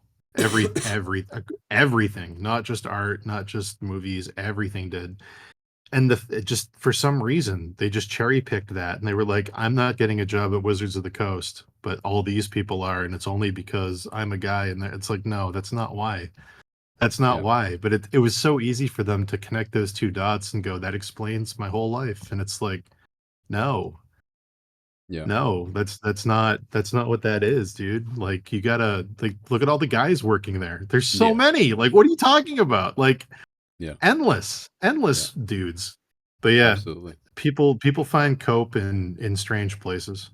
Yeah. Yeah, that's the funny thing these days with like the internet, where you can find a group of people that have your same opinion, and it's just so easy to be like, "Yep, I'm right. We're all right." It becomes good. it's like a cult mentality, right? Yeah. That's why, like, when the AI thing started, I was super hardcore. Like, I'm still against it, but like the fighting got so extreme so fast. I was like, I got to dip out of the fight. And then it's like, I muted half the people talking about Yeah. it because I didn't want 'Cause any of it. I was just spending so much of my time and energy trying to convince people why ethically I thought it was bad. And I was like, this isn't changing anyone's mind. No, absolutely not. But then, are you going to teach him a lesson? Yeah, it's like, but then imagine, like, okay, so how surreal is it seeing Carlo Ortiz in front of Congress? That was nuts. What? What year is it? Like, what? Like, I remember having a beer with this person in New York a few years ago, and it's like, you're in front of Congress? Which, like, Carla's another person where it's like, just watching the track of that whole journey is fucking nuts. Like, she's done crazy, crazy stuff. But like, how impressive was that? I was like, this is wild. Yeah, it's just, I don't know. There's a lot of cope in the world, and cope turns to anger and jealousy very quickly. Oh yeah. It's like the dark side story. It really is. Anakin's just on copium, and then he fucking he's on copium, then he falls in a volcano. That's what he had in the mask. Yeah, just pure copium, breathing it in. That's what it is, pumping it into his veins. He's in a tank full of copium, just soaking it in. Fucking son, it's so true too. It's like it's more, the more you think about it, the truer it is. Come with me, we'll create the WoW killer. The WoW killer. Fuck, how many times have I heard that? Oh my god, they're still talking about the WoW killer. There still are. The internet is a wonderful and devilish thing at the same time. And yeah, I'm assuming, have you ever Googled yourself? Yeah, back in the day. Yeah, wild early shit. On to see if I'm making a dent or not. Yeah, a lot of people hate a lot of people. You gotta be careful with that. You gotta be real careful. I think I'm still kind of like a little bit too under in order to get some flack. Sure. But when that whenever it gets there, it's because you're doing something. Well, I remember seeing this thread on 4chan about Miles Johnston, actually, when he started doing Applebot work. It was so funny. Like, people just shitting on him for the most random stuff. I had some 4chan threads. Man, people are wild. Yeah. The Miles cope was crazy. The whole Applebot bubble was crazy. That came and went so fast. Yeah. They came and went so fast. Company, anyways. Well, exactly what we told everybody was going to happen. Like, I remember doing Daggers when Applebot took off, and like everybody in that circle, like everybody from John Silva to James Zapata, everybody was doing Applebot at one point. Yeah. And some of them were charging like, I think Dave was charging like $12,000 a painting for some of the Applebot stuff. He was kidding me. Not kidding. There were people getting close to 20 a painting for Applebot. Holy fuck. And me and Dave figured out real early on what was happening. We figured out that the person in charge was just a fan of all these artists, and that the budgets were not sustainable. We mapped out their business model. We were like, oh, this is going to burst. So charge as much money as you can now, because in a year, this thing is not going to be here, or the rates are going to get standardized. And we told everybody that. We told all of our friends, all the Crimson Daggers people, all the artist people doing it. We were like, don't make this your only job, because in a year, this won't be here, because mathematically, they can't be hiring this much art for this much money. It can't exist. So then everybody ignored that. They were like, no, I'm quitting all my stuff. I'm only doing Applebot. I'm not going to, like, because why would you, if you're getting paid like 8 times more than Magic the Gathering for an image? God. But we tried telling everybody, we were like, this diversify. Yeah. Diversify. This is impossible.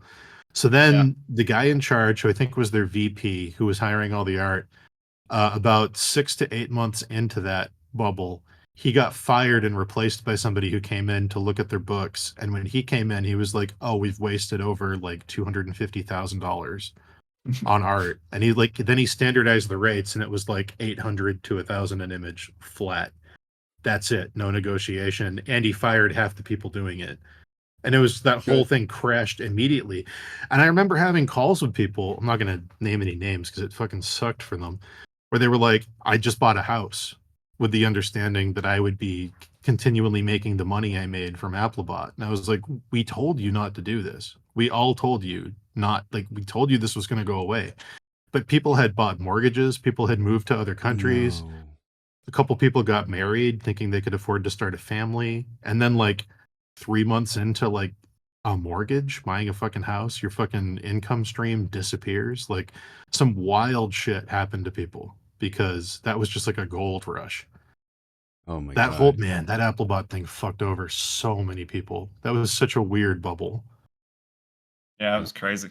It was nuts. It was like, I remember seeing the amount of money that people were getting for some of their paintings, and I was like, good for you, but like, don't assume that you're always going to get that. Yeah. Because that's fucking that's like movie poster money. Like, Yeah. that's crazy. Yeah, that's Like, I think a movie nuts. poster's like 10 to 20 grand for like a major movie poster. I've never worked for something like that. I've helped Dave on a couple, but like, just like little things, nothing major. I didn't do like the painting, just like critiques and fixing little shit. But like, you're not going to get six figures for a movie poster. Maybe But James Jean, maybe, but like, that's I the think deep the end of highest, freelancing though, right? That's yeah. kind of like movie posters and stuff like that. If you can, like, if you come from Magic the Gathering and you see like what's the cap, would Mhm. that be it? Like movie posters, right? The cap for Magic the Gathering is switching out of there's like tiers. There's like concept-based concept art, which is like painting weapons for RPGs like Pathfinder and Dungeons and Dragons, painting like items. Then it's people, like characters. Then it's full illustrations, people in scenarios. Then it's advertising illustrations, which is like book covers and marketing art. Then when you get into marketing art, you can go a couple different directions. You can go into production art for like shows and movies, which has a salary job attached to it, or you can go into like posters, because once you're in the marketing art level of technical ability, like once you're where like Wes Bird or somebody is, or Dave, and you can do the likenesses of the celebrities well enough and you can hit the deadlines, suddenly it's like, okay, a lot of movie posters aren't painted anymore, they're just composited, but they still Yeah. hire artists to do the sketches, and then they combine all the photos of the people to the composition. But like, once you're good enough to do marketing art, you can go in a bunch of different directions.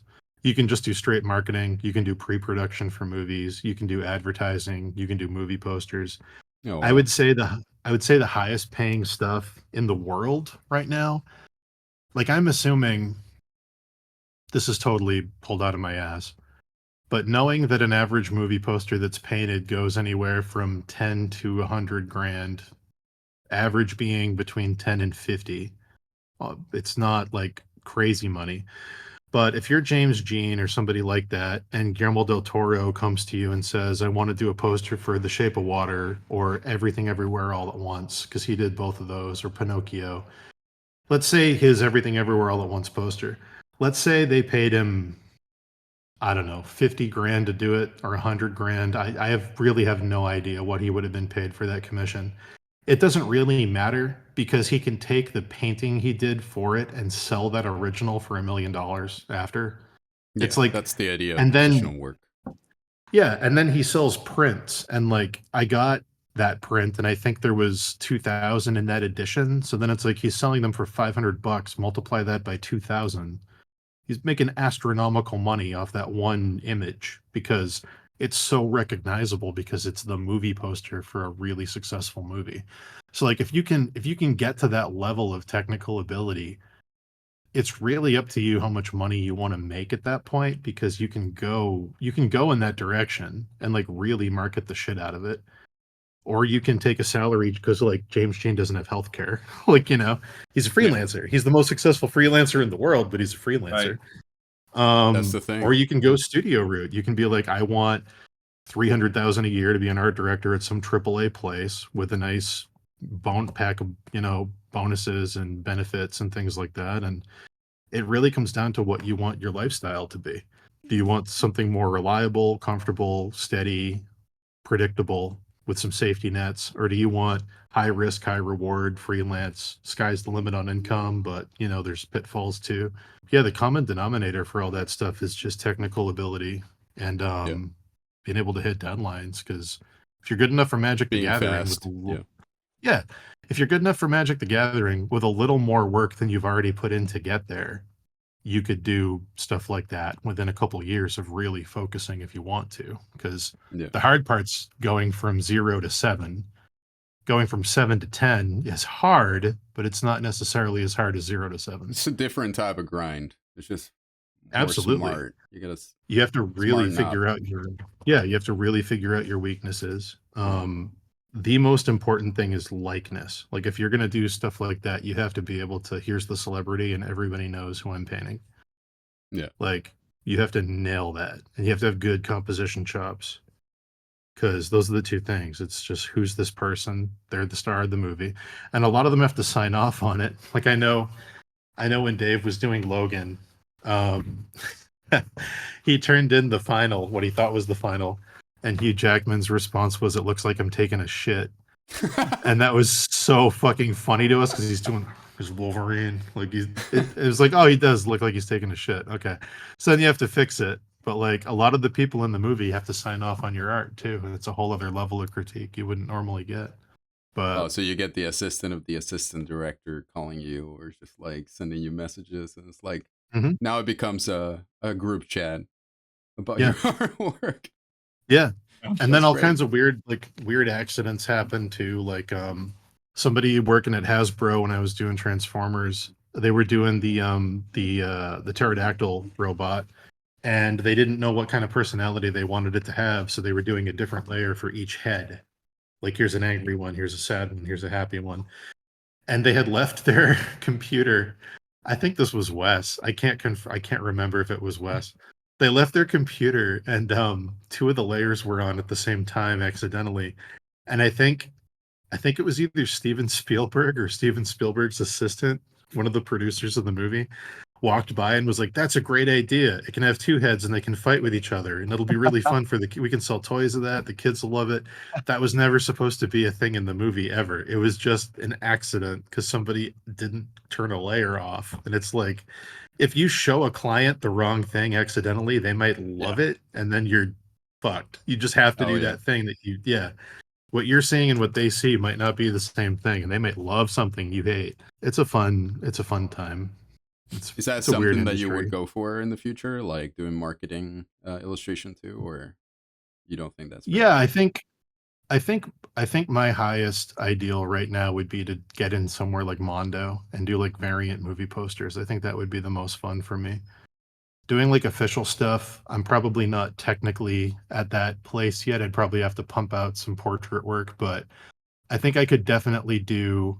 I've been really into like Killian Eng lately. I've been really into his poster stuff and his stuff from Mondo, like variants for like Shadow of the Colossus and The Last Guardian. I think I'd like to do something like that, like a more fine arty take on pop culture stuff. I think would be something I'd be interested in exploring. But that's kind of what I'm doing now with Meat Bun, with the Elden Ring posters I'm doing. Yeah, I have one more big one to do. They're like, we call them kitchen sink posters because fucking everything is in them. They're like, what if it's Renala floating in the sky and Ronnie sitting on crystals below, and maybe the crystals are made out of those heads from the School of Graven Mages? And what if the guys with the Burger King helmets are there too? What if we had? And then it's like the most detailed fucking thing I've ever worked on, and it takes like months to complete. But as long as everybody's happy, it's like, that's good. So I'd like to keep doing. So in theory, at a certain cap, when you reach that level to do those works, you come back to the same type of clients that you found initially in DeviantArt, that were like, I want my unicorn this position, but I also want the lower camera, but I want to see what's beyond it on the other side. And the guy is like turning a weird way too, but I don't like the perspective though. I want to see the perspective from above. Exactly. I'd say like, so for example, for you two, what's the one thing the two of you would want to work on in your own work, like the most? Like, what's the big thing? Like, the next thing I want to tackle is this. Like, do you know what it is? As far as fundamentals go, or anything? Man, that's a tough one. Probably design for me. It's Design. probably, yeah, Cool. definitely want to improve design all the time. Cool. I've been wanting to finish this. I have a full book that I finished, and I need to get edited, and I haven't done it because I'm afraid. And Dude, you gotta send it over. and I want to do I run all a the publishing sketches for company. it. Send it over. And Yeah, do it, dude. and I need to do so many sketches for it because when I went through college, through industrial design, they had us do like journals of, like build our own journals really with paper and stuff like that and glue it all together and whatever. It sucks. If it's good, it's good. And you do kind of like brackets of writing, like huge paragraph is handwritten, and then you do sketches on the design that you're doing. So it becomes kind of like this whole story of the trimester that you're doing, and it's beautiful to look at and kind of like this full immersion of it, with all the designs and whatnot and the ideas and those loose sketches and whatnot. And I thought about it like, well, what about do the same, but it's kind of like this dude that, it was kind of like a simple concept of like, yeah, dude with that's investigating monsters and whatnot. And it grew out of proportion, as all simple ideas do. Yeah, they all do. It became too complex to just like, oh, this was going to be a weekend project, and it's just stuck in there, and now it become this dantesque like huge thing that I'm trying to tackle at some point. Okay, so your goal is finishing projects or project management? Yeah, doing product. Like doing, I really admire what you guys did, especially with the Kickstarter project. It's something that I found to be smart is that you guys decided to finish the book first and then putting on Kickstarter, learning from other people, of course. Yeah, we were like, you know what we shouldn't do? Sell something that doesn't exist yet. What's the cool thing about the internet? Yeah, that was a big part of that. Putting out 90 pages for free was a good confidence booster for people. So, and that, I thought that was cool, like the idea that you can do your own products and you have it there, like you're touching it, and just like it's something that you can give to your grandma, like on Christmas Eve, and be like, you made this. It's like, yeah, that I don't know, it has like a whole panache of value that I feel like makes me so happy in my mind. It does hit different when you show someone a phone screen and you're like, I painted this, versus handing them an object. And you're like, like it has literally and metaphorically more weight. Like it's like, I don't know. I mean, the traditional painting idea versus like just like a digital. 100%. I mean, it's cool to see kind of like a print of your stuff and whatnot and touch it. It's like smooth paper. But if you can look at a traditional painting and just like see the brushstrokes and hold it and it has weight, it's like, ooh, fantastic. Yeah. People literally go to museums to experience. Yeah, it's like it's a whole different thing. Yeah. I mean, to Luxcon and this year, that was the impression that I got. It's like I cannot be doing solely digital anymore. Like digital has to be like something that complements it. I want to get the colors right and whatnot, and do a mock-up on it, and then it's just like traditional. I want to do. I really want to get back into pencil drawing. I was like, when I started, I was all pencils, and I like loved it. And I like my clients needed digital, so I stopped. And like now that I have space up here in the new place, like I really would like to get back to doing some kind of traditional. I feel like there is the market for it, definitely. I mean, hell yeah. I'm doing pencil drawings all the time. Like my favorite stuff is just spending like 20 hours on a moleskin pencil piece. Yeah, it's just so good for me. But the thing I want to improve on really is like, I love looking at Mobius's stuff and how he just created an entire universe. And it's like, it really feels like a window into this guy's brain. And you can like really, it feels like a world that's been lived in, and I wish I had that sort of thing to my work and like my own universe, I guess. So that's really something I want to work on personally. Remember, his universe was made out of pieces of other universes too. It wasn't wholly original. That's true. Like everybody's osmosis from other things. Like Mobius was influenced by things, and people are influenced by Mobius. And it's it's that great YouTube video I watch regularly called "Everything Is a Remix." There's no there's no original ideas. They're all combinations of previous things. And once you realize that, it really helps you free up your creativity. Until Brad Riggy. And then he didn't take reference of anybody. Brad's like what 80s movies wanted to be, but they didn't have a budget. Like if Canon Films had a budget, it would have been all Brad stuff. Like it's such a pure aesthetic. It's like, oh my god, dude. Yeah. It's like what Yeah. Ridley Scott wanted Blade Runner to look like. It's like Yeah. Brad could do that. Brad could do it. Like, yeah. It's crazy. But they wanted that Masters of the Universe movie in the 80s to look like. Like that's what Brad is today. Yeah. It's wild. No, I'm just trying to focus on like speed, man. I work all the time and I get nothing done. My whole goal for the next couple of years is just getting faster. preaching to the choir. Oh, here. Yeah, dude. It's just speed. I'm like, I don't even care if my work looks the same in a year from now. I just want to be doing it faster. Like I'm just like, I need to get shit done quicker. I know. Yeah. But the problem is that you do it quicker, it looks worse. It's true. Like, oh, I should have, like, this fucking 4K screens nowadays, man. Mm-hmm. They ruin everything. But there is also that phenomenon. If a client gives me a week, I'll turn it in a week. And if a client gives me a year, I'll work on it for a year. There is that. Yeah. At a certain point, I mean, I used to do these time studies. I'm probably going to have to go back to that. I used to do time studies once a day where I'd be like, okay, in an hour, I'm publishing this on my social media, no matter what it looks like. And I'd start it. And an hour later, wherever it was, I had to put it out and just be like, if it's shit, I have to feel that. I have to feel that in my bones that I just put out the shitty drawing. And if it's good, great. But getting back to the gym.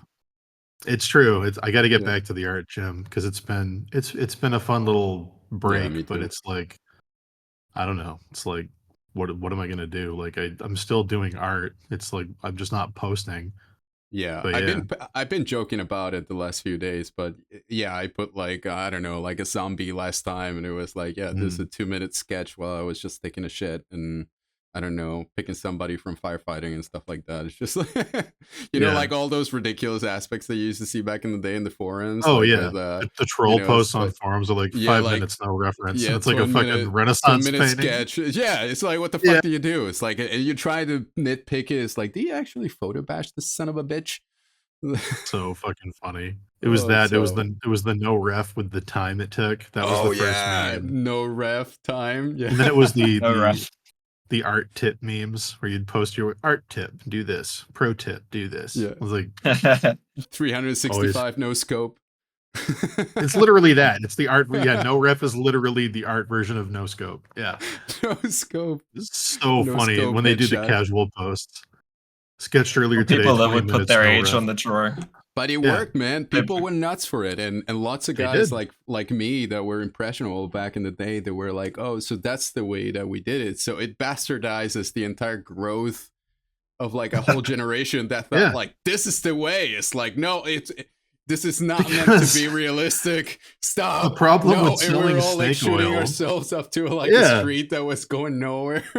Yes, the problem with selling snake oil is that people love to buy snake oil. That's the problem. Is like, and occasionally you would find a person who had done enough work to do an amazing sketch in 20 minutes with no ref. But like you'll find a Kim Jong-gi, and it's like, you know, but like, but are you though? That's what.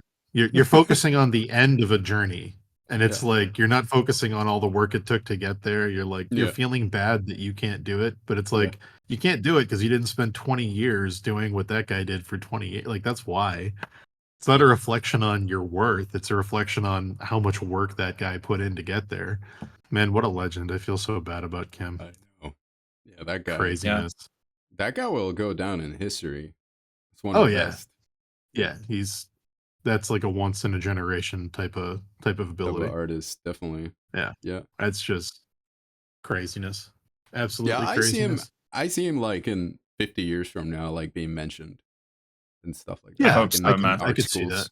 Yeah. Yeah. And just people doing studies on what he did and how he studied anatomy in such a dedicated way. There's a group of artists similar to him, and I don't know what they're going to be called because like I don't think the Impressionists were called Impressionists while they were doing Impressionism. I think that was like a name they got given later. I could be wrong. I don't know the history on that, but like I feel like people like him and Tarada, I feel like there's going to be a name for whatever that style is or whatever that little movement is, like the fine art sketchbooks. Like I feel like that's going to be something, but I don't know what they're going to call it. I think the process of it really is the style. It's like it's on the go, like no, like happens whatever happens, and it's like kind of like a very artistic way of seeing something that other like you would have need like a blue pencil, checking on the perspective, like projected on the screen and all that. Like this is like on the go. It's like when you see somebody rap battle like out of the like Absolutely. going. And I feel like it has to. What do you call it? Like on the flow or something like that, or it has a name for rap battling, like a cappella, like flow. Just like on the improvising. I don't know. Yeah, some kind of like improvisation stuff. But I feel like Kim Joon-ji has that thing where it's just like it's so much knowledge packed in that he can play and do, flips on the skateboard around it with it, and do whatever. And again, the best. I mean, I can't speak for everybody, but the best thing about Kim for me. Super humble guy, super nice guy, willing to talk to anybody. Meet him, but I always hear. Oh man, dude! At workshop, he was such a nice dude at workshops. And like I remember, we did that thing at Massive Black where they'd line up all the people that were like drawers. It would be like Kim and like Marco and like people that were known for like I can do this with a marker and a pencil. And you would write ideas and put them in a hat, and they'd have to do like flash, like timed, like almost like a contest of like they're gonna pull an idea. I saw that picture. Yeah, my fucking idea. Of course, I put the dumbest possible idea in the hat, hoping that Marco gets it because he's the only one up there I've ever talked to. And then Kim pulls it, and it's Mr. Meatloaf, and he actually drew it. And I was like, "Oh God, it's my contribution to his legacy is Mr. Meatloaf." Fuck my life. You are director. Of all the things I could have asked this legend to do, it's Mr. Meatloaf. Like, God damn it! Like, God damn, if he didn't draw a good Mr. Meatloaf, he did a really good job. But God damn, if he didn't nail that prompt. Yeah, what happened to that, Troy? They kept Did he give it away? They didn't give them out. No, they kept them all. Oh. I never got that. There's a photo of it, I think, somewhere. It might be on my Facebook. I can't remember. Man, I missed those workshops for a good time. It was good shit. On a standard like weeknight, how busy are you guys? Are you usually like crunching? No. I'm usually like my only problem is that since I'm volunteering at the fire department, like I get calls rarely, and it will be always in the middle of shit. Never when I'm free, of course. It's always. Well, now that I have you on Discord, when I start streaming again, if you guys want to dip in for casual conversation, absolutely, dude, hell yeah, that'd be fun. Yeah, dude. Yeah, I'm super excited for the streams, man. I've been waiting for this for years. Yeah, it'll be a good time. I need a regular rotation of people to drop in and keep me sane while we work. Good to do. Yeah, absolutely, man. But nowadays with social media, I feel like I don't know, like I feel like we got enough of it. Like in my case, like Facebook, and I wanted to get out of it for a while. I got my Instagram hacked, like 12,000 followers in there, and I was growing in order to make a Patreon, and now I'm back to 0. And I got 10,000 on Twitter. My Twitter got stolen. Yeah, I still can't get into it. They're not posting anything. They just took it. Yeah. Some dude in London took it, and they're not posting. They're not doing anything with it. They're just sitting on it. And Twitter will not, or these social media companies won't do anything with it. I filed 27 tickets with Twitter, but then Twitter became X, and I haven't filed anything with X. I'm wondering if I pay for the premium membership on X and I get the check, I'm wondering if I get access to better customer service. I wonder if that's like gated behind a paywall. I don't know. Man. This is just curiosity, but I might try that next. The question would be like how important social media is for you and your business. I wouldn't mind having my 10K Twitter account back. I had a lot of DMs with a lot of artists who I really admire in there, and that access is gone now. Yeah, but yeah, we'll see. Hopefully, it comes back. Yeah, social media is such a like now TikTok. Like I mean, I've been considering so many times to just like rejoin and just like I tried and tried again. I just don't like do video editing, but if you're not doing it, you're missing out. It's kind of like it's that FOMO like mentality of it, and also at the same time like you're being dumb by not doing it kind of thing. And it's here's what you do: you keep having conversations like these, and you find the best moments, and you just turn those into TikTok clips, and you put those out to promote your podcast. There you go. You can put some artwork in on top of it too. It's a good idea. Yeah. Yeah. And then a Do hot some girl in the casual back. streams. Yeah. There you go. Always that. Yeah. Always that with your Fortnite sound effects and your boom explosion sound in the background. Yep. No, what is it now? Like what was slapping not long ago? Oh What fucking yeah. music, the fucking funk and something like that. Yep. You get to get some Walter White reaction gifs from why is it always Breaking Bad? I don't know why it's all over fucking TikTok. It's always timeless. Breaking Bad. It's just timeless. Yeah. The Sopranos That sounds just gives you kind of like a get back. The Sopranos is having a big revival through TikTok right now, which is hilarious. It's always the one of him looking over the guy's shoulder and seeing the Skyrim dragon and then running through Skyrim levels down the hill. Oh yeah, I don't know why. Now. I don't know why it's always that one. It's always that one. It always shows up in my feed. Oh my god, it's so funny. It's always like you going down to 92. It's like TikTok rabbit hole. You going down, Dan? Yeah, they're great. Been... My feed's starting to know what I like a little too well. just a little too well. Starting to become kind of dangerous. Yeah, TikTok is. I don't have TikTok. I just see reels on Instagram. I won't download TikTok, so I'm afraid of it. Yeah, I'm like, I'm going to lose so much time to this if I have it on my computer. It is very addictive. I know some people in my department that just like can't stop watching it, even when we're going to a scene or something like that. They're just like in their phone, and I'm like trying to strap my shit on. It's like, dude, start going. It's designed to not be turned off. It's fucking crazy. I hope that changes at some point. The only thing that I know is that YouTube, it's very reliable, like at least, and you're kind of like not forced to do kind of like these very impressionable things. Like at least like conversations still are prime. Yeah, I mean, I haven't tried streaming on YouTube yet. I've heard it's pretty good. Yeah, I've heard it's pretty alright. It's doing the good fight to Twitch at least, which is a good thing. I mean, competition. Competition's good. Yeah, you want at least 2 or 3 competitors to make each other honest, you know? But yeah, this was fun, guys. We can do it again sometime. Dan, thank you so much for joining us. This was absolutely. It was really great having this conversation. I've always heard about you, that you're always being like such a great guy, and even one person told me like you and Dan should be friends because like you talk about the same shit.